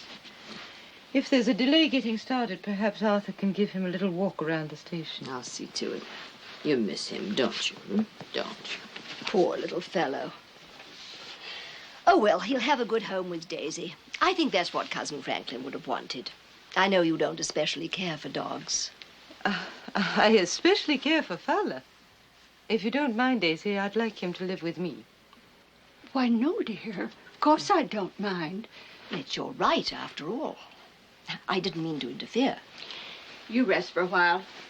And when you feel like company, Laura and I will come and sit with you. Thank you, Daisy.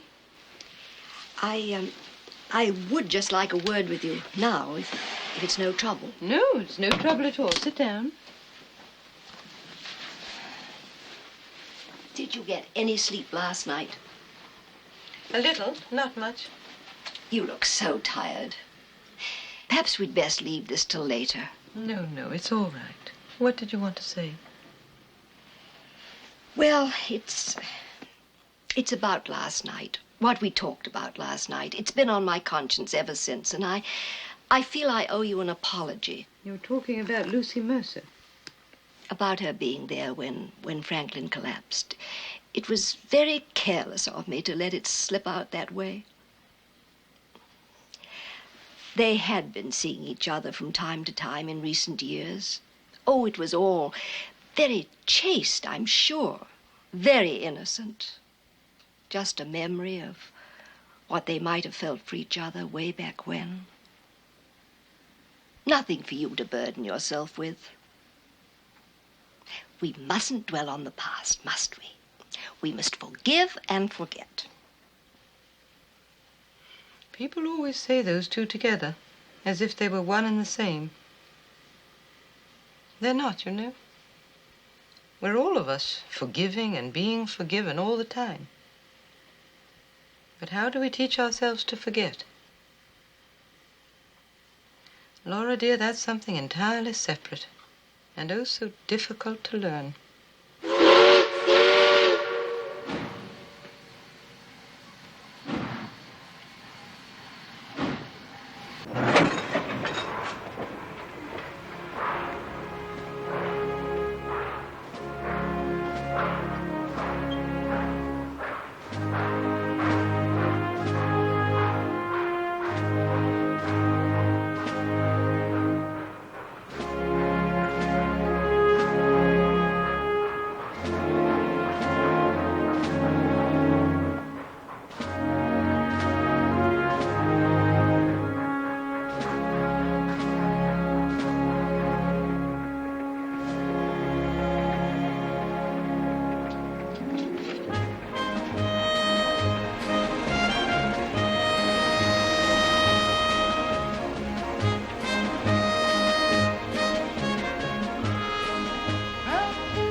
Name of Roosevelt? Roosevelt, yes. Well, sign here, please.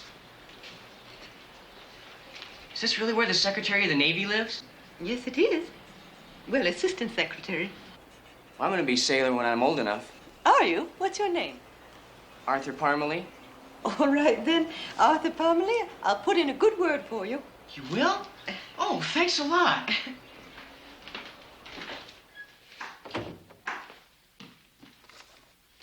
Is that my taxi? No, Mama. I hope you haven't missed Cora and that other girl. What's her name? I put them both to work organizing my luggage. Well, I'm ready. I've said goodbye to Franklin through a cloud of shaving suds, kissed the children, given them a little something over their allowance, tipped the servants. Mama, you shouldn't have done that. Don't be silly. It's an investment. Think how they'll all welcome me next time. I believe I'm leaving you in fairly good condition. I hope you agree. Yes, of course, Mama. Cora is a bit dim, I'm afraid. Pity. She seemed bright enough when I interviewed her. Please make sure she doesn't move anything in this room. It took me days to get it just right. These should be kept drawn in the morning. The sun won't merely fade your carpets. Finally, it will even bleach the wood in your furniture. But it's all so dark anyway. Of course it's dark, child. That's the whole point of mahogany. That's why I chose it for you. The beauty of the dark wood. It isn't going to be easy, you know. Washington isn't Albany. It was one thing to be the wife of a state senator, a small fish in a small pond. But wife of a federal official, that's another thing entirely. All kinds of demands made on you. To an extent, you'll become a public figure, too. Do you think you're up to it? I don't know, Mama. I can only try. Yes, well, I suppose finally that's all any of us can do. Ah, I taxi, no doubt. These dreadful people always honking when they ought to knock. In my day, he'd have come to the door as he ought, with his cap in his hand. There was no way of honking then, thank God, short of pulling the horse's tail. Give Mother a kiss. Goodbye, Mama. It was so good of you to come. Nonsense. I had to see you settled in your new home, didn't I? New house, I should say. Your home is always with me, you know that. Oh, I shall be so glad when Franklin's term here is finished and you can all come back and live under my wing. It's all I think or care about. The happiness of my children. What else have I got to live for? Cora, come along. Don't dawdle. Taxis cost money whether they're moving or not. Hurry up. Be careful with that big one, will you? Ah, my man. No.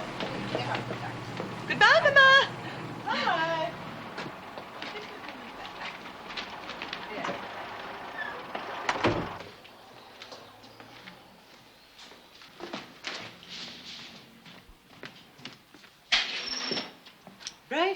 the corner where you are, right in the corner where you are.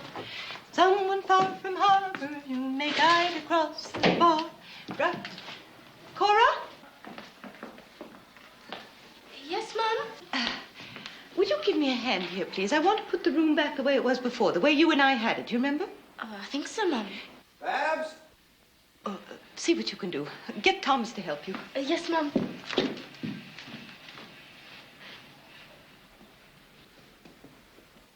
What are you doing?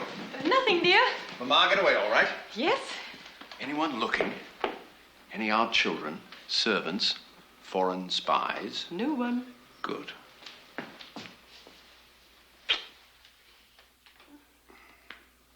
Is that for me?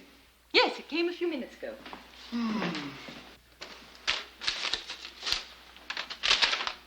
Anything important? No, just another lazy hostess. So much easier than having invitations printed. Deal with it, would you, Babs? Do you want to go or not? Oh, if I'm free that night, of course. Don't you see who it's from? I don't know who she is. Well, you'd better find out, my dear child, because she's a perfect old horror, but very influential and very worth knowing. I'll never understand that, I'm afraid, how anyone horrible can be worth knowing. Wake up, Sleeping Beauty. You're in Washington. So it seems. Thank you, Mary. This will be all I want, Mary. Just toast and coffee. Gladys. What? Her name is Gladys. What happened to Mary? That was Albany. Wake up, Sleeping Beauty. You devil. Aren't you eating? I had mine with the children. I hope you don't mind, but I wanted to be ready when Miss Mercer arrives. She's due any minute. No. I know she's going to be a great help to me. It seemed such an extravagance when Mama suggested it, a social secretary, but she knows practically everyone in Washington. She comes from a very distinguished old family. Did you know that? There's no money, of course. The father seems to have been something of a wastrel. That's why she has to work. It's very brave of her, isn't it? I mean, I think it's admirable, don't you? Going into houses as an employee where she has every right to be an honored guest. What's especially attractive about her is she has such an air of pride about her that you couldn't possibly, I mean, no one could possibly feel sorry for her. She's so dignified, and yet she's only 22.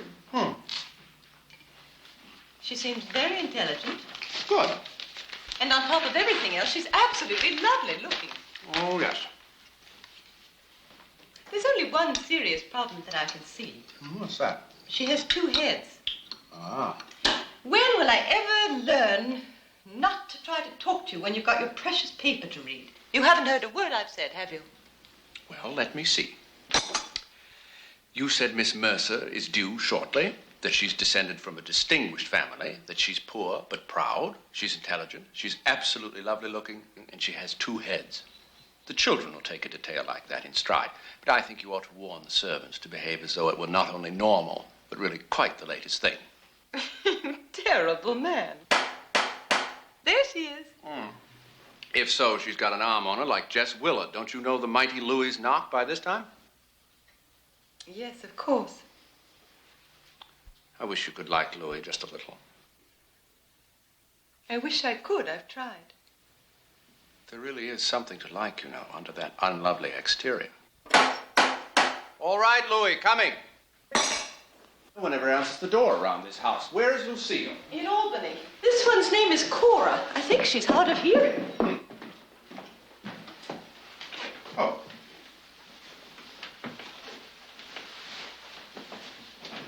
See you tonight. Honey?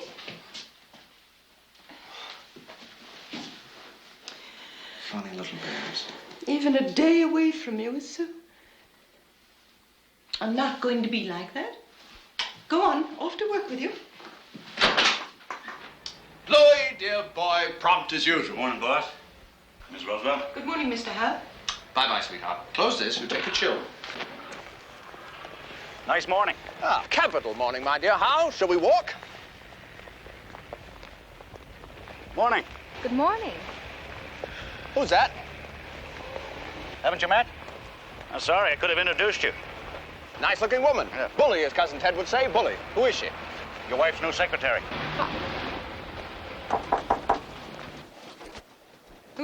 It's the porter, Mrs. Roosevelt.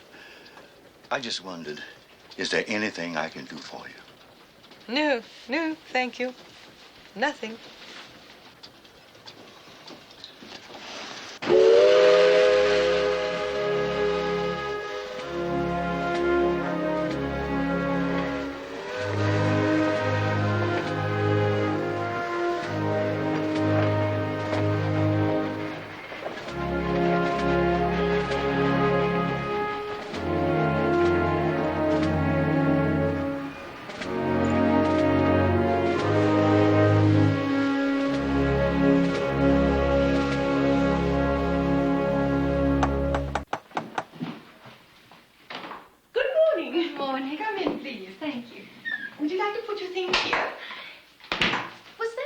Roosevelt, just now with Louis Howe. Yes, did you meet? Not exactly.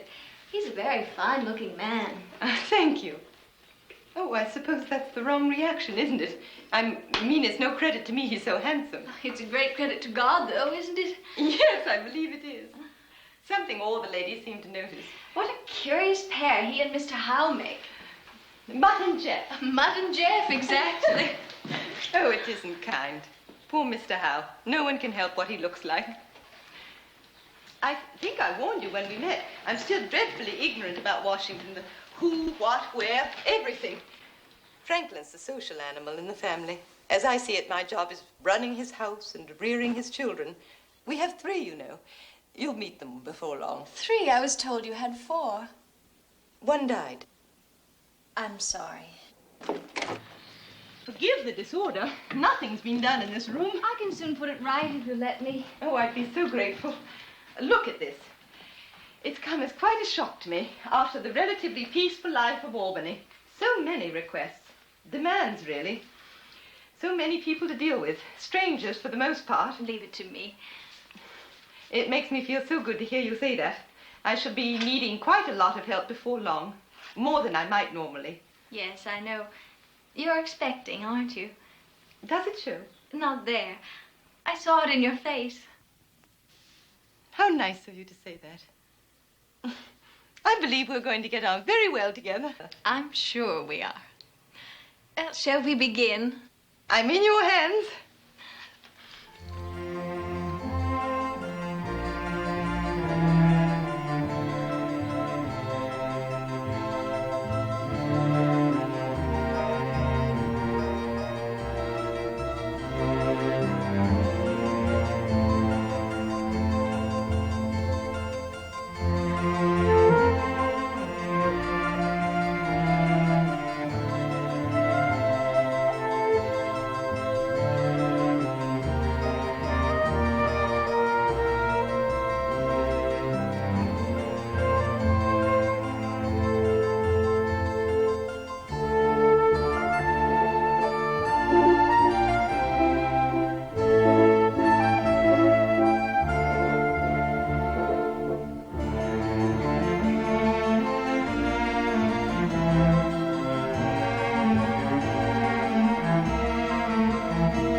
Morning, boss. Good morning, Louis.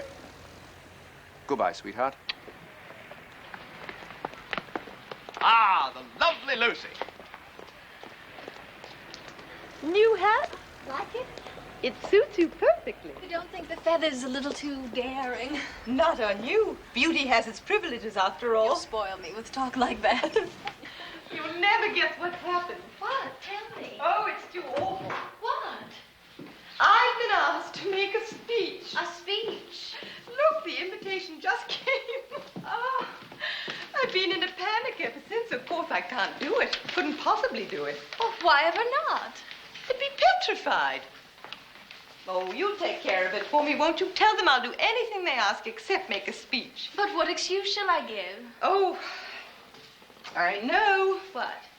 Well, look, the best excuse in the world. Tell them I'm simply enormous with child. Enormous? Tell them I wouldn't be able to get close enough to the podium.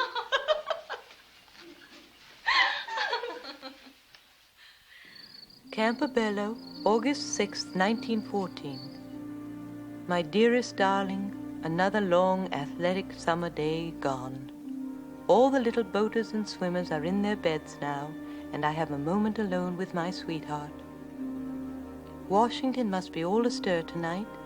The papers were an extra day late coming to the island, so we have only just learned of England declaring war on Germany. Please, honey, do take good care of yourself, and try not to be too lonesome.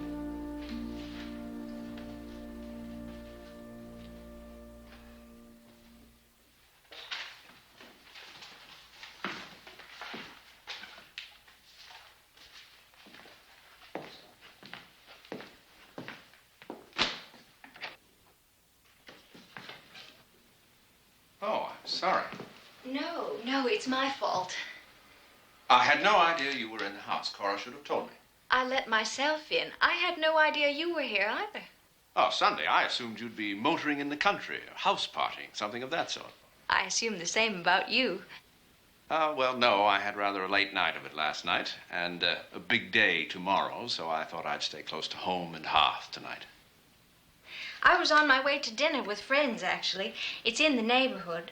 I was early, so I thought I'd clean up a few odds and ends I didn't get to on Friday. Really just some letters to go out in the morning's post. Well, don't let me disturb you. I'm finished. Really, I am. Oh, it's time I went anyway.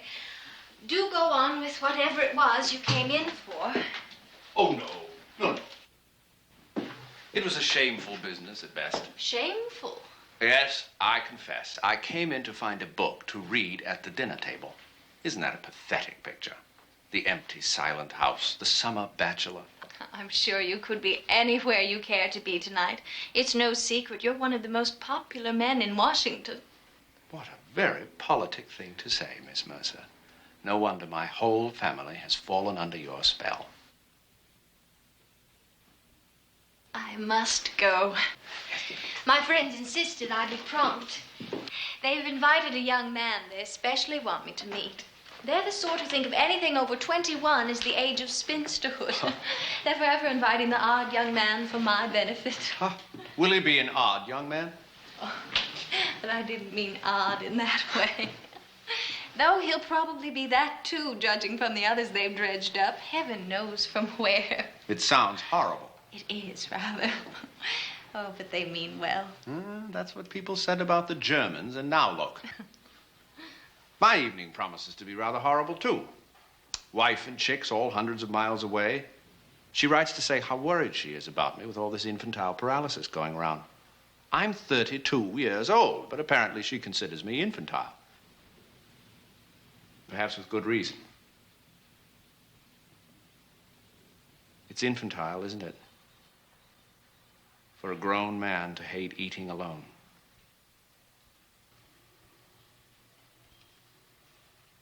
I could telephone, I suppose. Say I'm swamped with work. I wouldn't dream of asking you to. No, of course not. Mary? Mary? Oh, I beg your pardon. Gladys. Gladys, would you set another place, please? Miss Mercer has been kind enough to say that she'll dine with me.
Cora, why are those people standing out there? Oh, the two men in the front are the reporters that came to the door earlier. They said there was a rumor Mr. Roosevelt was wounded while visiting the battlefields in France. That's ridiculous. Well, I told them it was only a case of his catching pneumonia. But they just stand out there staring at the house. That's what caused the crowd to gather. What on earth? Oh, sounds like Baby John throwing his dish again. Sounds like a whole set of dishes. I've told Mademoiselle not to feed him in his room. He likes to come downstairs for his meals. It's eating up here that makes him cross.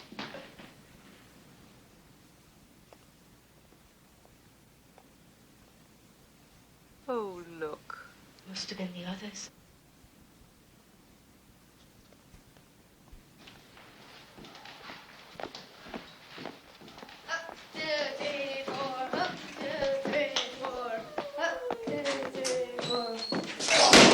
James, you mustn't drop that anymore. Pa is very sick, you know. He needs lots of rest. We all must be as quiet as we can.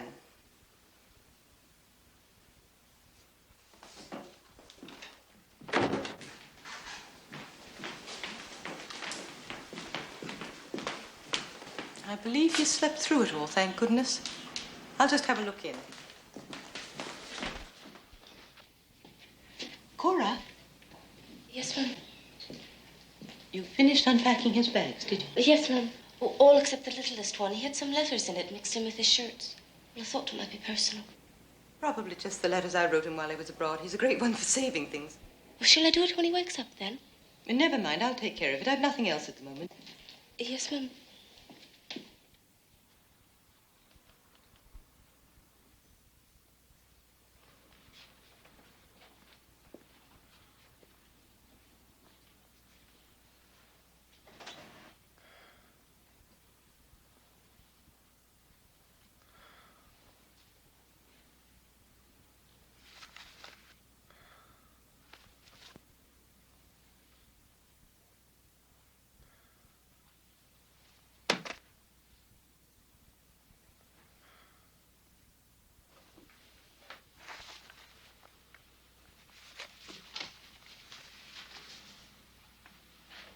Lucy?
Babs, is that you? What's wrong? Sweetheart, don't make me get out of bed. Come in here. Tell me what's happened.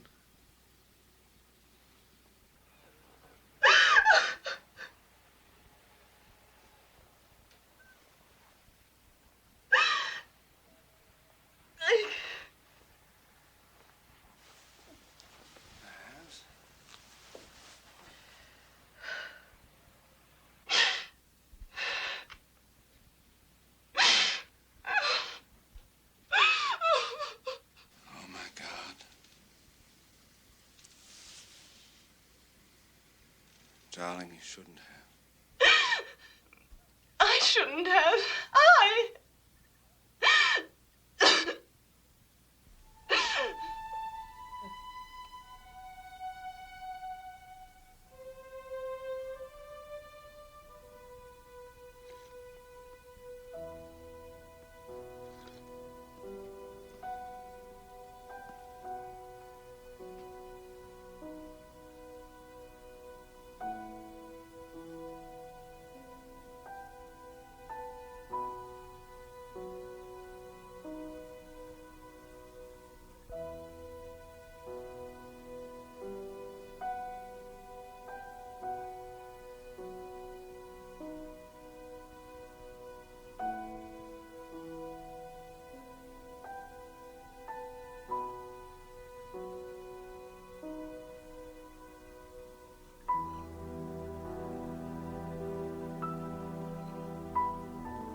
want that woman, is that it? Mother, I have told you before. You are not to refer to Lucy as that woman. You have always liked her. You know you have, both of you. We didn't intend to fall in love. We didn't even want to. I swear it. Oh, Babs. Babs, I'm so desperately sorry. But please, you mustn't blame Lucy. You can't think that we enjoyed the secrecy and the deceit. It made us sick, both of us physically sick. Look at me. I nearly died in the ship coming home. That was your lungs, not your heart. Come down to earth, for heaven's sakes, and let's try to make some sense out of all this. You say you've fallen in love. Does that mean you no longer feel anything for Eleanor? No, of course not. I love Eleanor. She knows that. I love her very dearly. But you're in love with, what's her name? Miss Mercer. Yes. And she's in love with you? Yes. What does Eleanor say?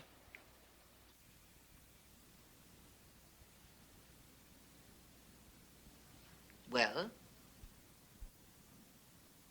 I've already told Frank. What? I can't hear you.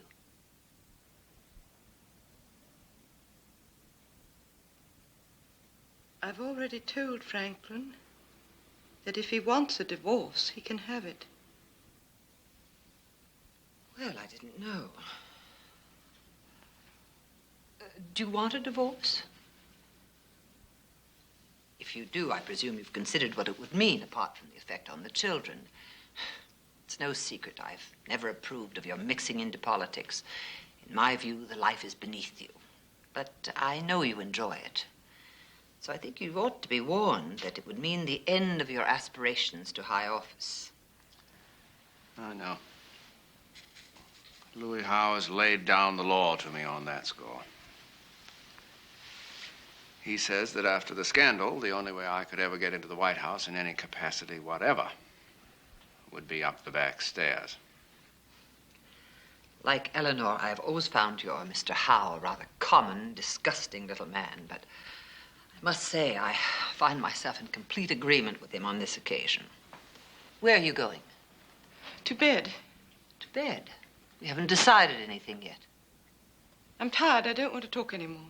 But you haven't said 2 words all evening. Eleanor.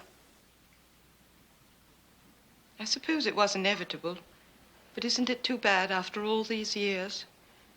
After all we've been through together, that the main consideration in what's to be done with the rest of our lives should be the effect it will have on your career? Oh, Babs, that's not fair. Good night. Good night, Mama. You're behaving like I don't know what. This isn't you. Come back and sit down, child. No, Mama. This is me. And I'm not a child. Oh, I admit I often act like one, but it's clear I'm going to have to grow up rather quickly now. Either that or die. And I can't die. I've got 5 children to raise. If you really want us to think you're grown up, that you're a woman, then act like one. Come and help us decide your future. No, I'm sure that whatever you and Franklin decide between you will be proper and correct. I do have one condition to make, however. If you decide that we are to stay together, if we go back to Washington together, then they must agree not to see each other anymore. He'll have to give his solemn word on that. Otherwise, I shall be the one to insist on a divorce. Good night.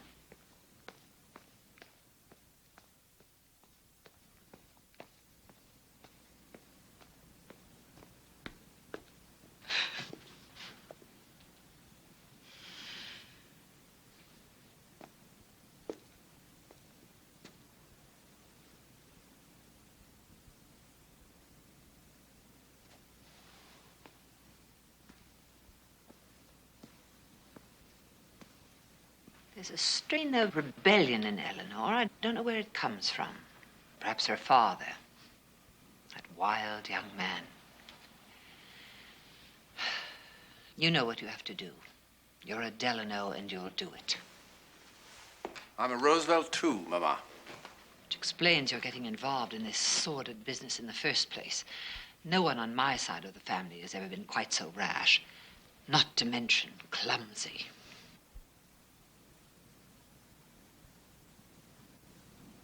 No. Roosevelt got you in. But Delano will get you out.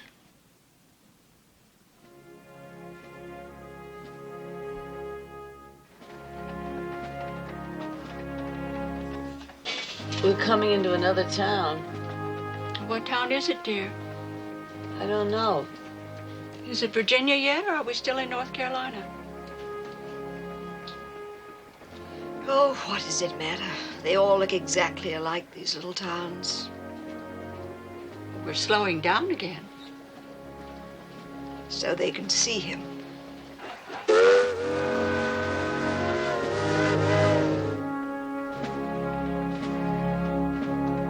How they loved him. How we all loved him. Mrs. Roosevelt, would you mind if I went back to my berth now? Not at all, Tully. It's been a very long day. I asked the porter to make up the president's bed for you. Will you try to sleep? Yes, I'll try. Oh, well, perhaps I'd better run along, too. Coming, Daisy? In a minute. I'll just finish this last rosette. You go ahead. Well, good night. Good night, Lauren. Sleep well.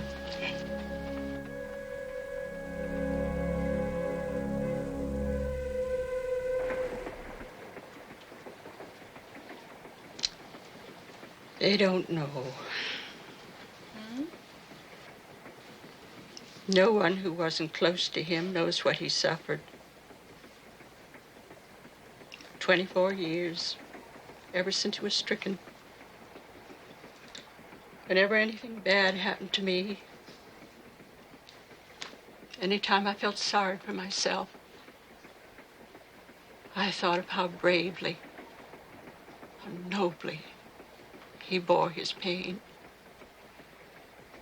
And it made me ashamed.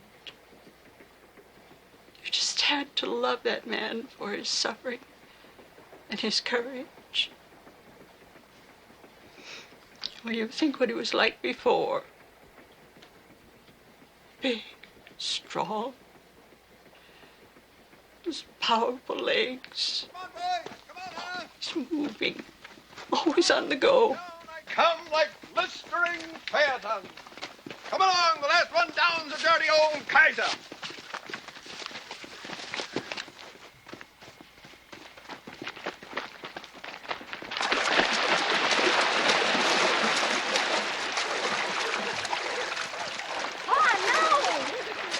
Come on, Anna! Come on, boys! It's too cold. It's too cold, Papa. Oh, nonsense! It's wonderful, isn't it, Jimmy? Yes, Pop. Isn't it wonderful, Elliot? It's wonderful, Pop. You're turning blue, all of you. Come on out, Pa, or you catch cold. Come on out. Come on out. Here comes the fearful sea monster, lumbering out the briny depths. What does he do, the sea monster? He gobbles up little boys called John, little boys called Franklin. Does he gobble up girls called Anna? Only on Wednesdays. But this is Wednesday. Ah! Oh, help! Help! Here comes the monster! Help! Please don't eat us, monster! Please don't eat us, monster! Get the monster! Oh! Safety, safely, let's slay him! Oh! Yes! Show the monster! Is he dead? Quite dead. Let's go home then. What for? I gotta go tinkle. Tinkle, tinkle, Oh, it's an emergency! Everyone home! Oh, run! Atta boys!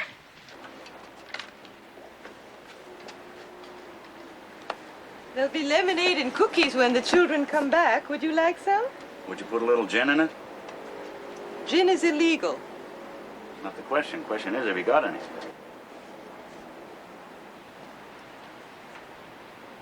Straight lemonade, please.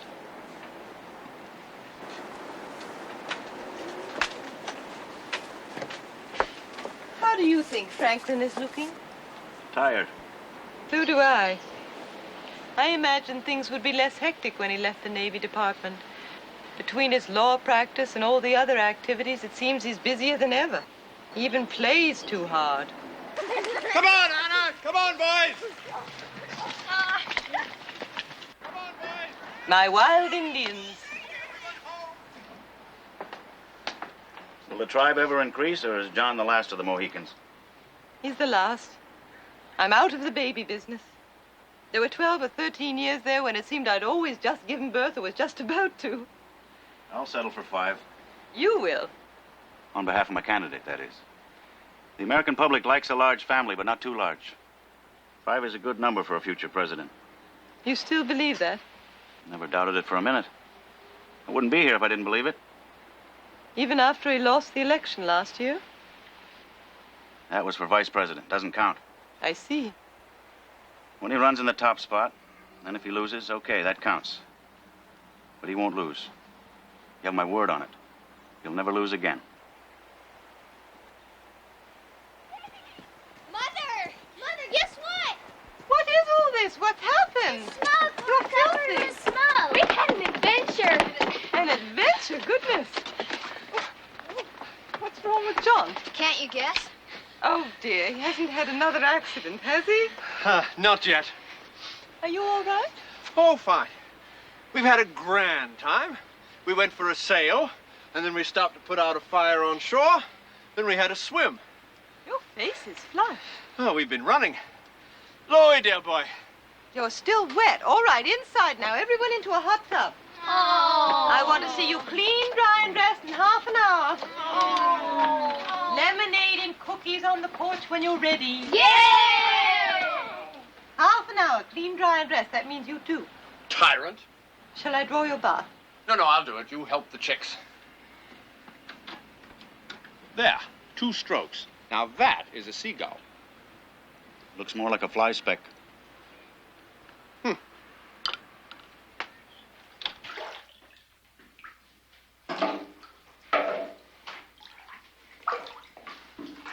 Ready to come out? Pretty soon. I think I'm going to send Mademoiselle to help you. You look a bit dirty.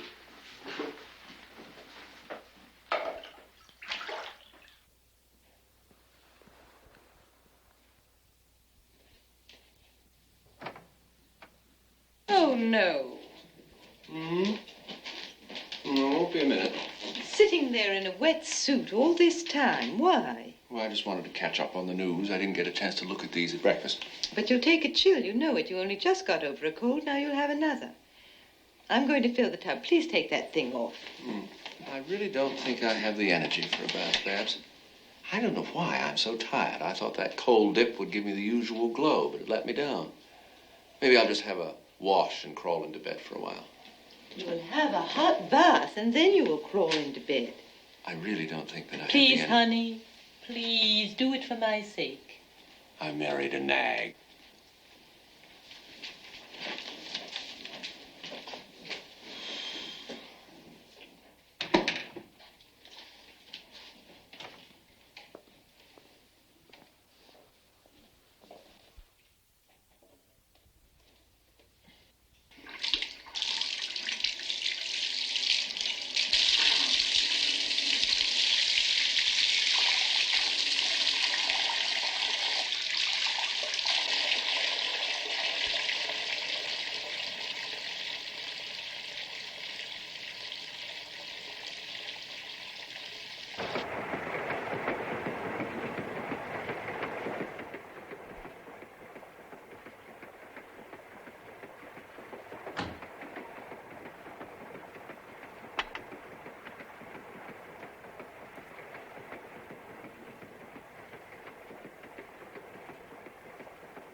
What time is it? 9 o'clock? 9 o'clock? How long have I been asleep? Oh, where are the children? Down by the water? Oh, they'll think I've abandoned them. Oh! What's wrong? Oh, my left leg's a bit stiff. All that running yesterday, I suppose.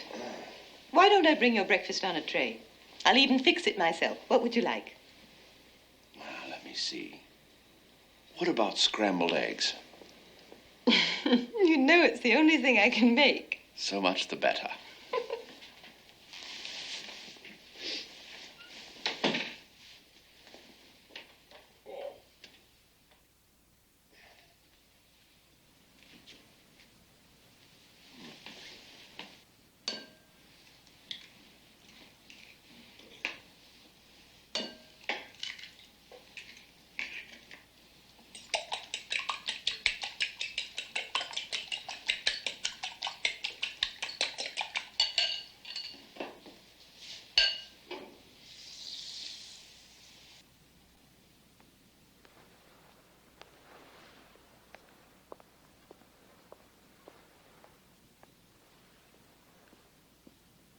Franklin? Franklin, can you open? My hands are full.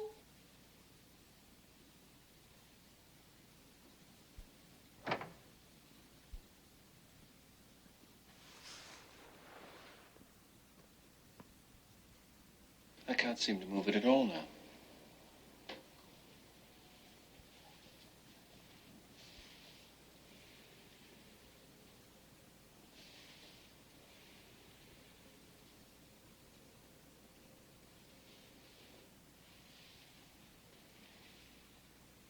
And? It's still 102. Well, it's no better, but it's no worse. Dr. Bennett will be here in an hour. Would you like me to read to you for a while? Today's mail is here, and the papers. I think I ought to try and answer some of the mail that's piled up already, don't you? I'd like to write some letters. Good.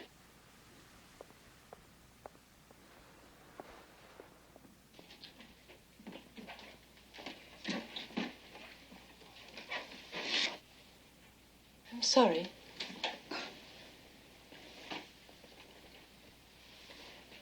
There, you can reach that, can't you? Yes.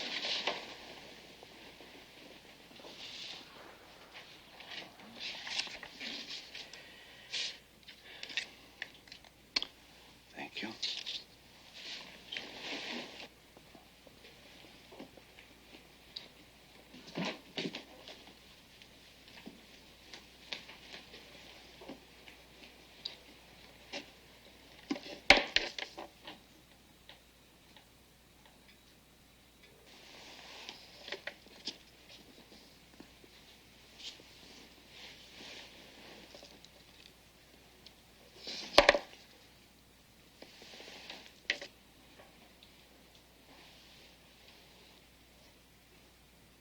It's my thumb.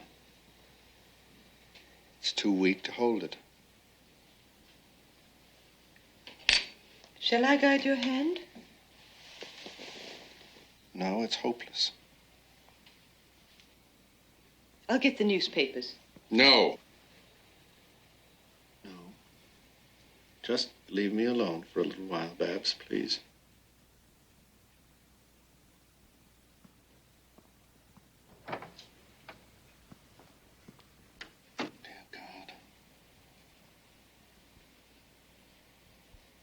Dear God, why?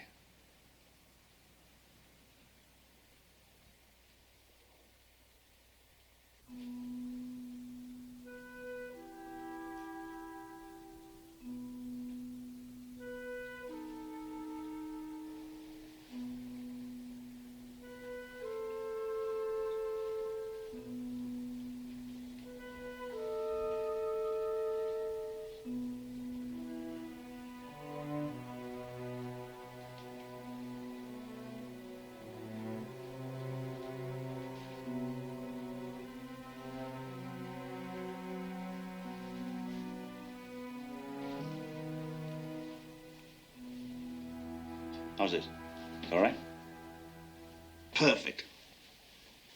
Sheer perfection, my dear Howe.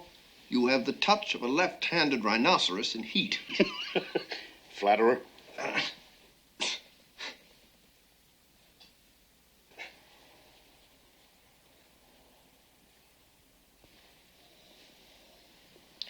You must tell me if I hurt you, please.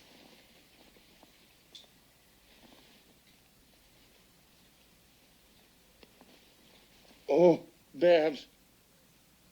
No more.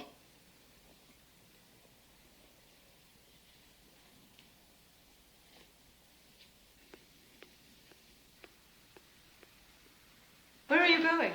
To Lubeck. Doc Bennett and I are going to comb the area for the best diagnostician we can find. There must be a first-rate man from Boston or Montreal or someplace out this way for vacation. One way or another, we're going to find out what's really wrong with him.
It's polio.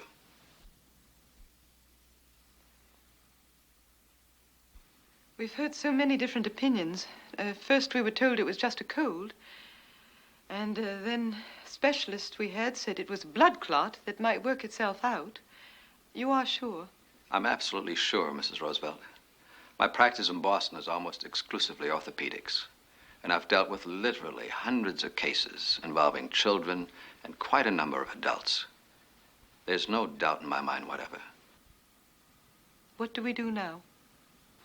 First and foremost is to stop the massage. I'm afraid he suffered needlessly because of it.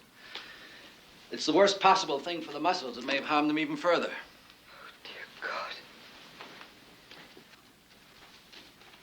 The genius who recommended massage came exactly once and sent a bill for $600. You're at the mercy of more than the elements here, aren't you? I recommend that as soon as Mr. Roosevelt can face the journey, in a week or two perhaps, you get him to a place where he can receive constant, skilled attention. New York. We'll take him to New York as soon as he's up to it. Fine. I'll arrange for a course of treatment at Presbyterian Hospital. Will he ever get better, Dr. Lovett? Will he ever be able to walk or just stand or even sit up by himself? I hope so. It's almost impossible to predict for certain, but if his will is strong enough, if he wants it, wants an active life again, then of course there's a chance.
hand me down my walking cane. Hand me down my walking cane. Oh, hand me down my walking cane. I'm gonna leave on the midnight train, 'cause all my care's been taken away. If I had listened to what Mama said, if I had listened to what Mama said, if I had listened to what Mama said, I'd be sleeping on a feathered bed, 'cause all my care's been taken away. Oh, hand me down my walking cane. Hand me down my walking cane. Oh, hand me down my walking cane. I'm gonna leave on the midnight train, 'cause all my care's been taken away. Here, over here. Come on, no. Here, me. Me. Come on, over here. Come on, hurry up. Give me the wallet. Come on, there you are. Come on, hurry up. Give me the wallet. Come on. James, I am not going to tell you again. Your father is resting. We're not doing anything. James, you were shouting. Now, please, please play quietly.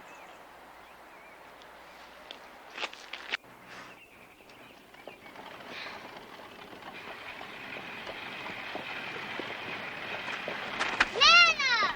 Ooh, Nana! It's Granny!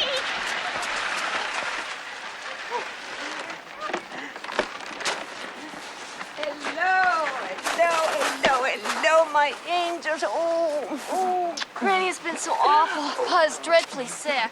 We're not even allowed in Pa's room. Mother and that awful Mr. Howe keep them all to themselves. Oh, I'm so glad to see you. What did you bring us? Lots of things, lots of lovely things from Europe.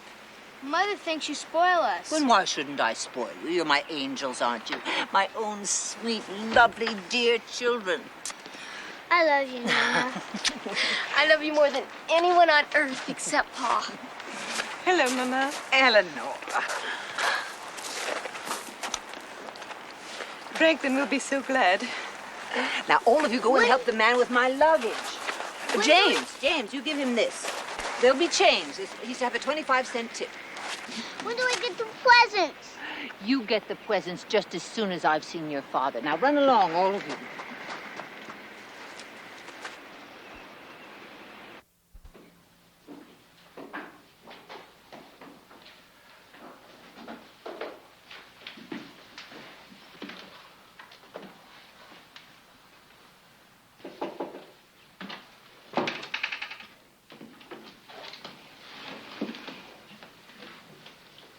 Mama.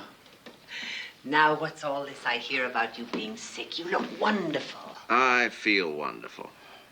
Don't I get a hug and a kiss? Is it all right? It's all right. It's compulsory. My boy. My own boy. It's all right. It's all right. Mummy's here. Mummy's going to make everything all right.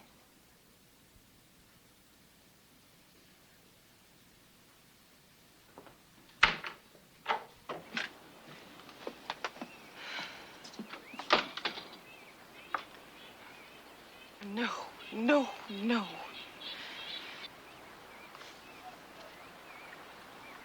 Now the real battle begins.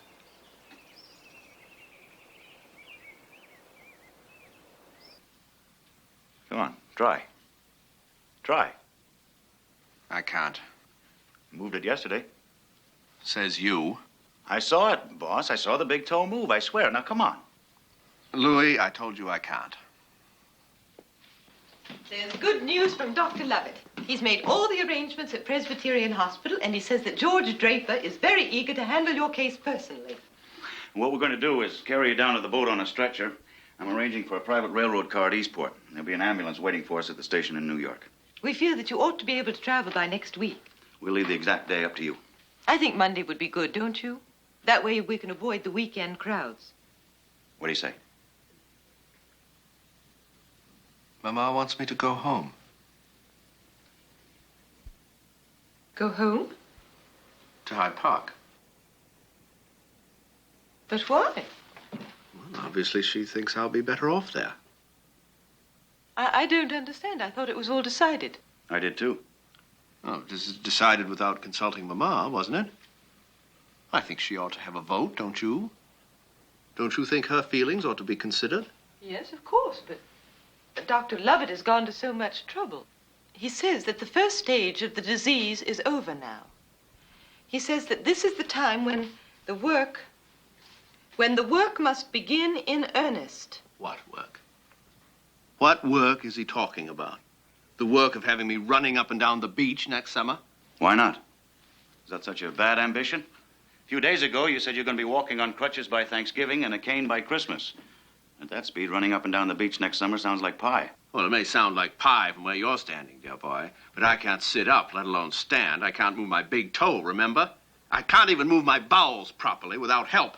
All the more reason for you to be in a hospital in New York. Well, Hyde Park isn't exactly the back of the moon, you know. There are doctors there. I'm sure Mother can find a therapist to live full-time in the house. It's not the same as being at Presbyterian with all their staff and equipment and their experience. Pardon my asking, boss, but just where do I fit into the picture at Hyde Park? I mean, it may not seem like the back of the moon from where you're lying, dear boy, but I can't see you having much need for a campaign manager in that neck of the woods. Oh, Louis. In your own words, it's time to wake up and hear the birdies sing. I'm never going to have any use for a campaign manager again, anywhere, ever. Face the fact, can't you? My campaign days are over. I'm damned if I'll accept that. It isn't true. Of course it's true. Mama said something to me this morning. It sounds hard, but it's the truth, and it must be faced. I'm a cripple. No. There's a good chance that I will be a cripple for the rest of my life. People don't want cripples in public office. It makes them uneasy. It embarrasses them. I can't believe this. I can't believe you're the guy who always said there's nothing he likes better than a good fight. Oh, I love a good fight. But a bad fight, an uneven fight, a hopeless fight? No. And for what? I don't have to fight. I don't have to put myself through hell to sit behind a desk in some law office and maybe get the nod for district assemblyman sometime, possibly city dog catcher. I can lead a good life at Hyde Park, a peaceful life, A happy life? Yes. Yes, a happy life. You'll be there. The children will be there. Mama will be there. Naturally. Louis will be welcome any time he cares to visit. Well, thanks, boss. Thanks a lot. Oh, your gratitude overwhelms me. You two are really a joy to have around. It wasn't enough that you manhandled me for 2 weeks to no avail. Now you want to push me and bully me into doing something I don't want to do. Well, I won't have it.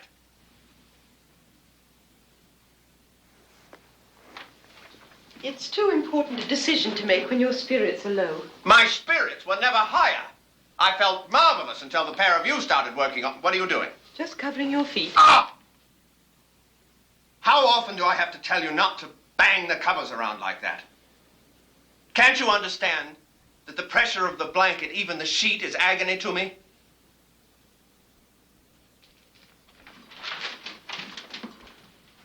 You can get out, too.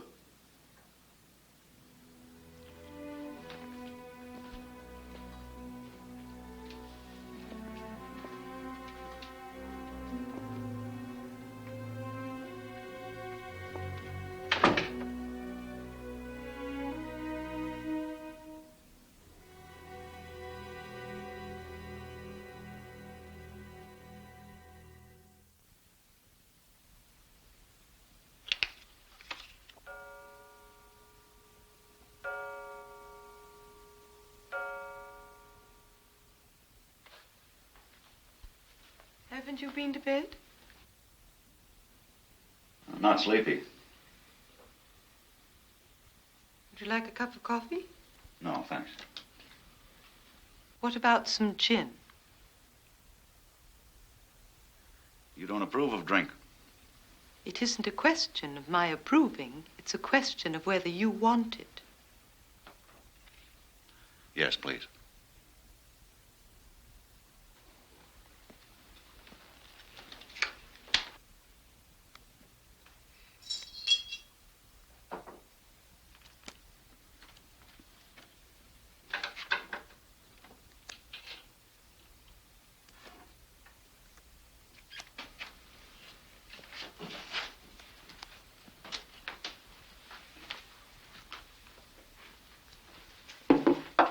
You'll have to pour. I can't bear the odor. Why not? My father's breath always smelled of it. You hated your father. On the contrary, I loved him more than anyone on earth. You're a good man, Louis Howe. You mean for an ugly middle-class runt who smells the place up with cigarette smoke? I was horrible to you at first, wasn't I? I don't know why you put up with it, why you stayed. It was him. Something I'd seen in him. I remember the first time he came to Albany in 1910. I took one look, and I said, now, just another spoiled silk pants sort of guy. And then in no time at all, there he was, bucking the Tammany machine on their choice of Billy Sheehan for U.S. Senator. And I thought to myself, well, my God, the boy's got courage. So I kissed the Herald bye-bye, traded in my press card for a place on the bandwagon, and never looked back. No regrets? Not for myself, no. For the wife and kids, maybe, sometimes. It's a split life at best. I think they know I love them, but they also know I'm devoted to that big, thick-headed Dutchman.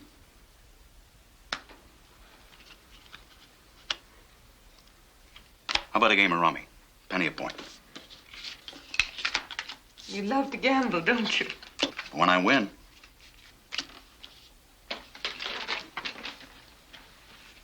We're going to lose him, Louis.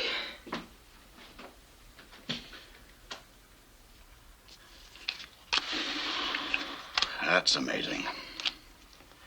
Must have something to do with the weather. I seem to be up to my fanny and quitters this summer. What's happening to you? You know, there was a moment a couple years ago in Washington when it looked like you were coming out of your shell once and for all. You started connecting with people, all kinds of people. You got involved with labor. You came out and campaigned with us. You did a hell of a job. Everybody was amazed how much spunk you could show when you had to. You stood up to the boss. You even stood up to the old lady.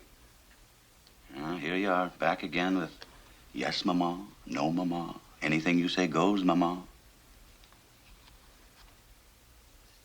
Just that I can't seem to stand up to her for very long. Well, you better this time, my dear. Because long is what it's going to take.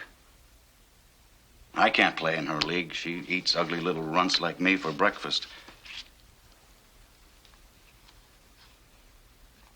So if you don't do it, then we'll lose him, all right. We'll lose him for good.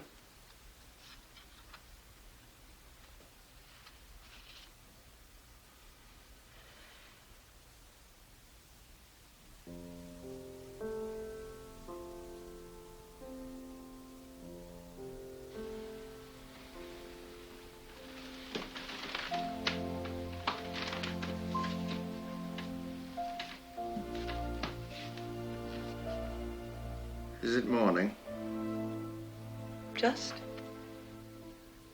Will the sun shine today on poor Bob Livingston, I wonder? Bob who? Livingston, I don't think you ever met. His mother was a friend of Mama's. A few years ago, he was everybody's bright young man. Everybody talked about his talent and his promise. Now, if they speak of him at all, it's always poor Bob Livingston. What happened? His mother prevailed on him to give up the law for the life of a country squire because his eyesight had begun to bother him. I've been lying here thinking about him. sitting in a comfortable chair, clipping coupons, counting his acres, talking with the foreman about which hedges shall be trimmed tomorrow and which the day after. I keep seeing that jolly smile of his, those sad eyes. Babs, it's not that I'm afraid to try. It's that I'm afraid to try and fail.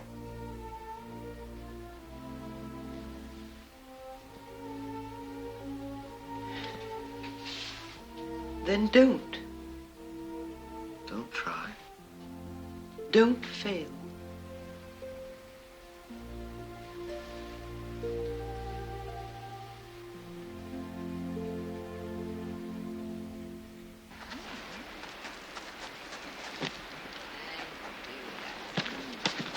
Where's Nana going?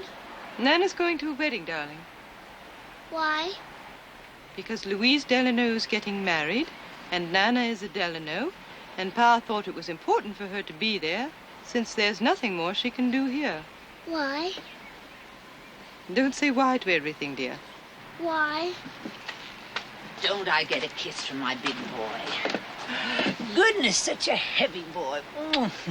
Nana isn't going to be able to pick him up much longer. Now go and wait with the others. I have a farewell gift for you. I hope you know what you're doing. I do. I've told him this. I'm not going to spare you. And shunting me off to a wedding isn't going to change anything. It will kill him if he goes back to that life. It will kill him if he doesn't. Oh, rubbish. You'll miss your train. I'm going. I'm not giving up, you know. I never give up. I know. Goodbye, Mama. Come and see us soon in New York. Oh, I'll be there. Never fear.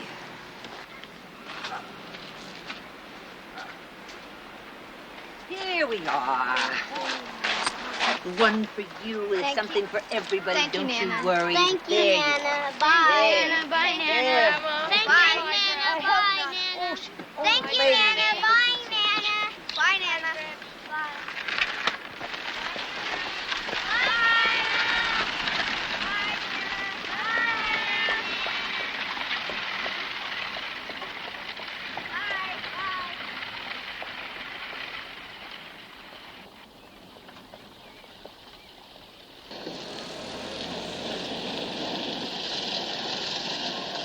They measured the door, boss. There's no way we can maneuver that stretcher, so we're going to have to pass in through the window.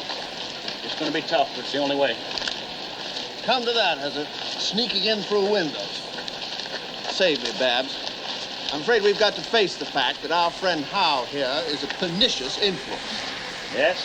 Yet when Buffalo Bill went out to Oklahoma to ask Geronimo who he thought should be running the world, Geronimo said Howe. Howe! I love it. Geronimo said Howe. Don't you just love it? Oh, here we go.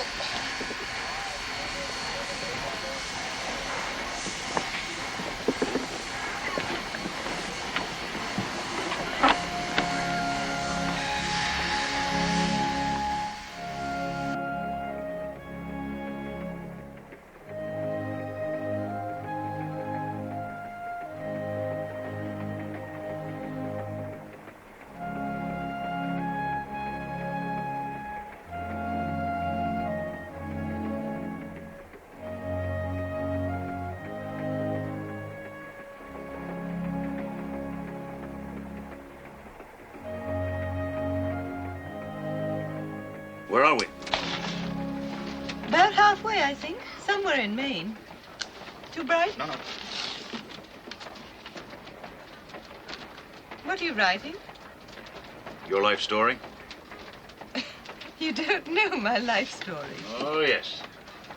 I don't mean heretofore. I mean the next few years. The next few years? However long it takes for the boss to get back on his feet. Well, we both know what I'll be doing. Looking after him, looking after the children, running the house. Hell, you will. You've got all kinds of skilled professional help to do that. No more little Nell sit by the fire. You're going to be out doing whatever he would if he was up to it. Making your name a household word. I don't want my name to be a household word. Yes, well, it's his name, too, you know. You want them to forget him? Forget him in just a few years. You know what people are like. You know what the party is like. They'll forget him in a few months if you let them. But every time Eleanor Roosevelt puts in an appearance, sits on a committee, makes a speech, somebody's going to say, how's Franklin? How's he getting on? When's he coming back? We miss him. But I'm hopeless at all that. I'll never be any good at public speaking. I'll never be any good at public anything. Lovable Louis will be there to catch you when you fall. I shall be miserable. Some of the time. But think of the sweet satisfaction. Satisfaction from what? Nothing. What did you mean? Nothing. Let's drop it. I started to say something I had no business saying. What? Louis? Well, I mean the irony of it. Knowing what you do now, how well you do it, will decide the fate of the man who... The man who? hurt you. You're right. You had no business. Sorry. How could you even think of mentioning that to me? I never meant to. Or maybe I did. Maybe I wanted to mention it once, just once, now that we're friends, because, well, we weren't when it happened. Not quite. And I couldn't say anything at all then. Not one word of comfort.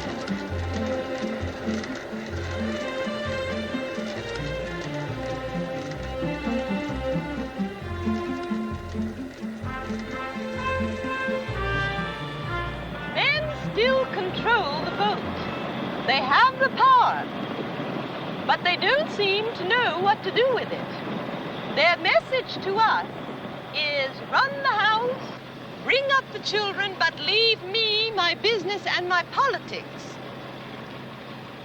My message to women is get in the game and stay in it. Throwing mud from the outside will not help.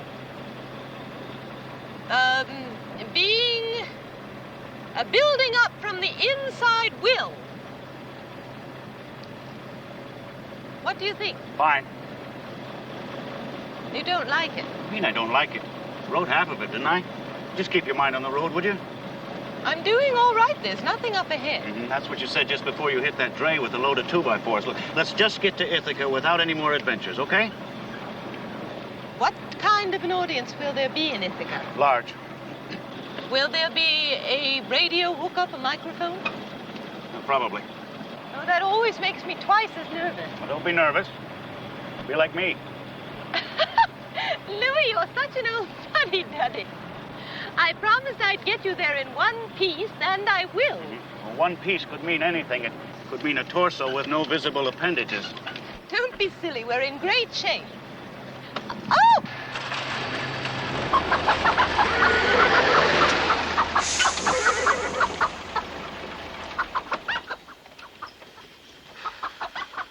I beg your pardon? Are you all right? Wonderful. Whoa! I'm so sorry.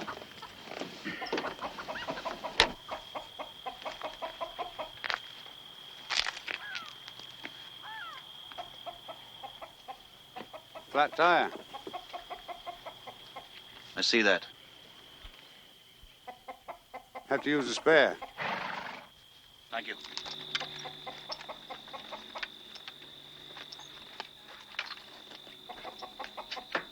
Flat tire. I'm sorry. I couldn't hit those chickens. What, and deprive some yokel of the pleasure of lopping off their little head? Certainly not.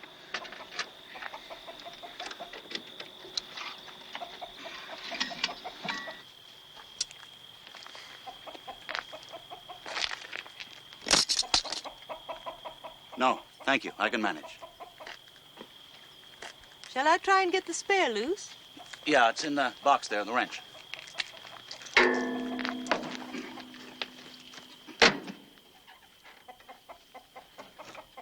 Is this it?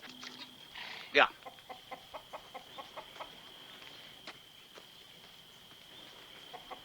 Your name Roosevelt?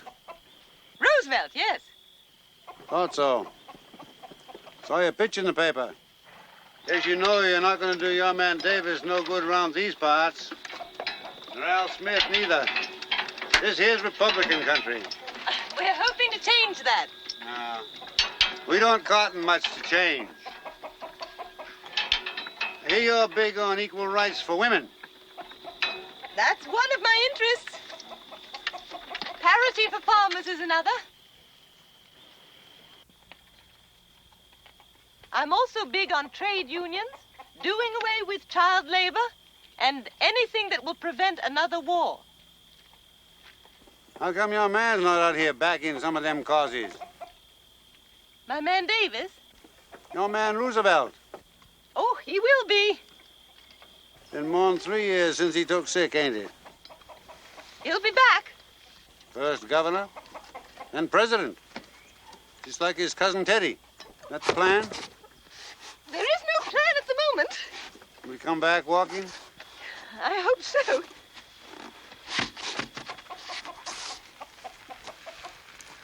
Have a good swim? Oh, perfectly grand. Do you know, sometimes when I'm in the water, it's as if my legs were perfectly normal. I almost forget sometimes. Who are you writing to? A woman in Sneeden's Landing who's very disappointed in me for supporting Al Smith for the presidency. Apparently it was all right to support him for governor, but she says if we were to put a Catholic in the White House, why, the Pope would be coming to this country on a battleship. Ah, beautiful. Well, it sounds quite jolly, at least. Tell her that if Hoover's elected, chances are nobody at all will come. Yes. But Franklin... They'll pick it up in the kitchen. We have a system worked out.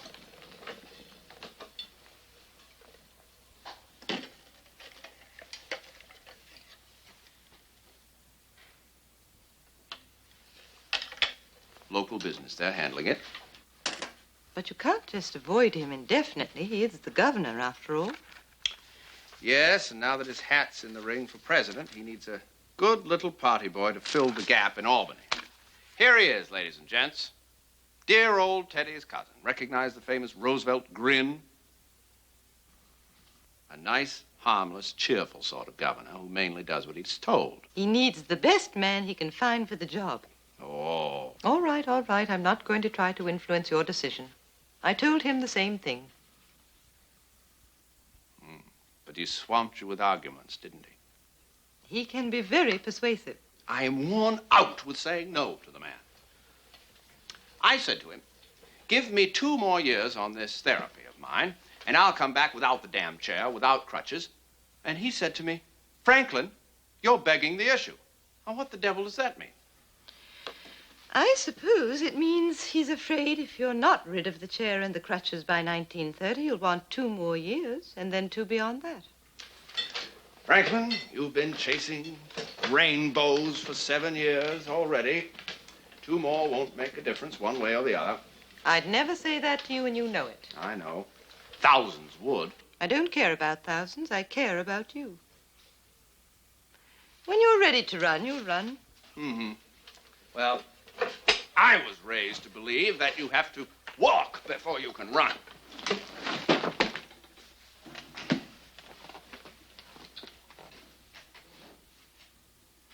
My father used to say that every rule needs an exception to prove it.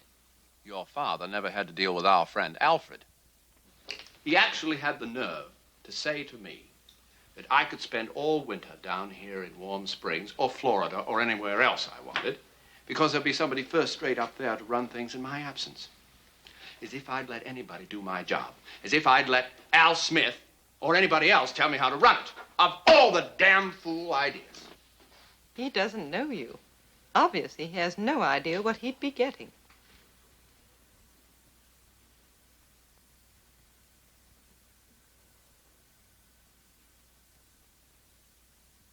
in for a terrific surprise, wouldn't he? I'd say so.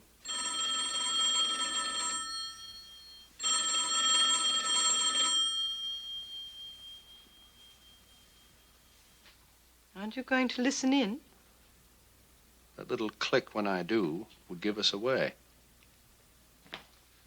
It's Governor Smith again, calling from Albany. I told the operator you were still out, but I could hear the governor in the background saying, then I want to talk to Mrs. Roosevelt, and tell them I won't take no for an answer. Thank you, Arthur. I'll take it.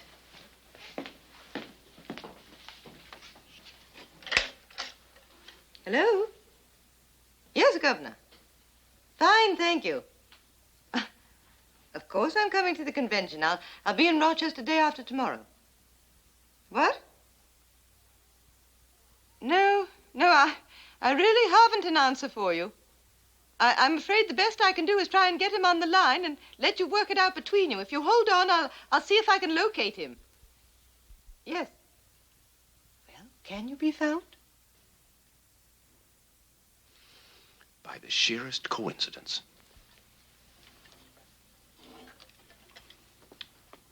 Al? Hello! What a surprise. I just this minute walked in. Well, rolled in. Ha, ha, ha. Oh, yes, I know. Now, I'm sorry I missed your calls. Look, just let me get myself into a comfortable chair. Hold on, will you? Get me a cigarette, will you? It's going to be a long siege. Yes, Al. Yeah, I'm settled in now. You may fire when ready. Uh-huh. Mm-hmm. Mm-hmm. Mm-hmm. Mm-hmm. Oh, yeah. Oh, yes. Oh, yeah. Yeah. Mm-hmm. Yeah, yeah, yeah.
Here's the helpless, hopeless invalid my opponents have been talking about.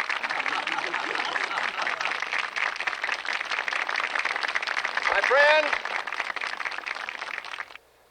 we are enduring hard times. We all know it. We all see it. We are all of us affected by it.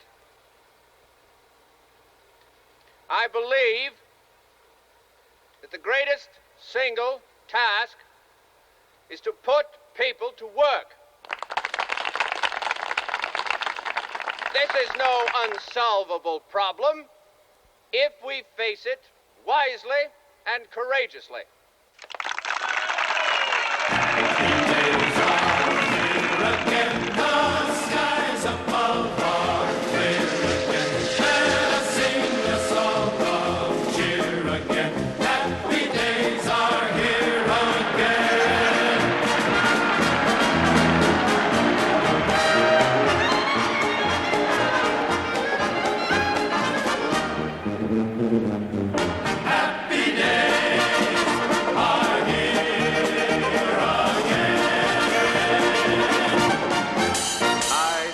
Eleanor Roosevelt, do solemnly swear that I will faithfully execute the office of President of the United States and will, to the best of my ability, preserve, protect, and defend the Constitution of the United States. So help me God. Come in. We're pulling into the station. I'm ready. We don't know the exact arrangements yet for the parade to the White House. The last telegram did say Mr. Truman will be waiting on the platform. Good. Mrs. Roosevelt, there are 2 young reporters outside. They've been on the train ever since Warm Springs. The boss knew them both. He liked them personally. One is Joe McCall from the Post. I know Mr. McCall. Paul Leonard is the other. They only asked if they could express their condolences. They'll understand perfectly if you don't feel up to it. No, it's all right, Tully. Ask them to come in.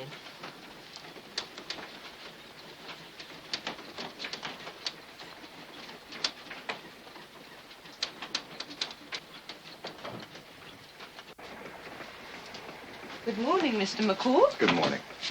Mr. Leonard? Good morning, ma'am. This is very kind of you, Mr. Roosevelt. I don't know if you remember me. Of course I remember you, Mr. McCall.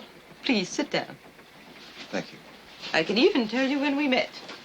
It was in 1936. You came to see me just after Louis Howe died. And you wrote a lovely piece for your paper about how instrumental he'd been in the president's first election and what a loss he'd be to the second campaign. That was my first important assignment. I was so green. I've always been grateful to you for that article. Louis Howe was someone very special in our lives. It's 9 years. 9 years next week. And I still miss him. You're sure we're not imposing on you? I'm sure. We only wanted to say how very sorry we are for you. Very sorry. Thank you. I'm sorry for you. For all his friends. It's your loss, too. It's everyone's loss, ma'am. It's the world's loss. Certainly America's. I remember something somebody said about him once. The way he turned his handicap to account. They said he never regained the use of his legs. Much as he wanted to, much as he tried. But that he taught a crippled nation how to walk. He was the greatest man I ever met, or ever hoped to meet. He was as great a president as this country ever had. I'm sure you know, Mr. Leonard, not everyone will agree with you. Especially not in your profession. It doesn't really matter what people like that say about him. No. No, it doesn't. Whatever he was, whatever he did, it's all in the record. It's all there for posterity to judge. They'll rank him with Lincoln, you'll see, with Washington and Jefferson and Lincoln. I thought of Lincoln last night when they were singing at the water stop. I thought of the train that took him back to Illinois. Did you? I did, too. A lonesome train on a lonesome track. 7 coaches painted black. A slow train, a quiet train, carrying Lincoln home again.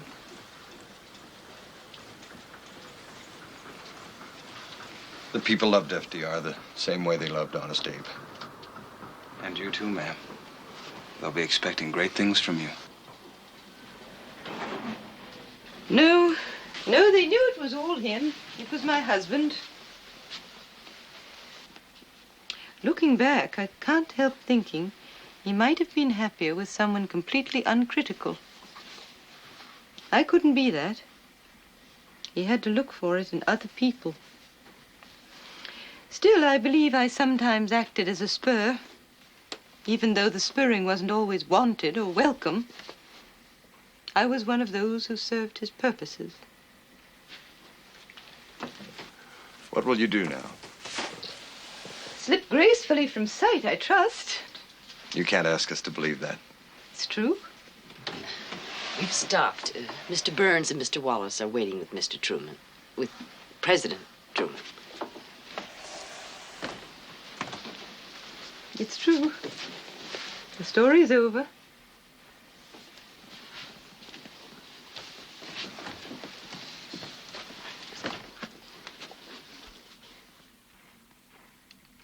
Is it?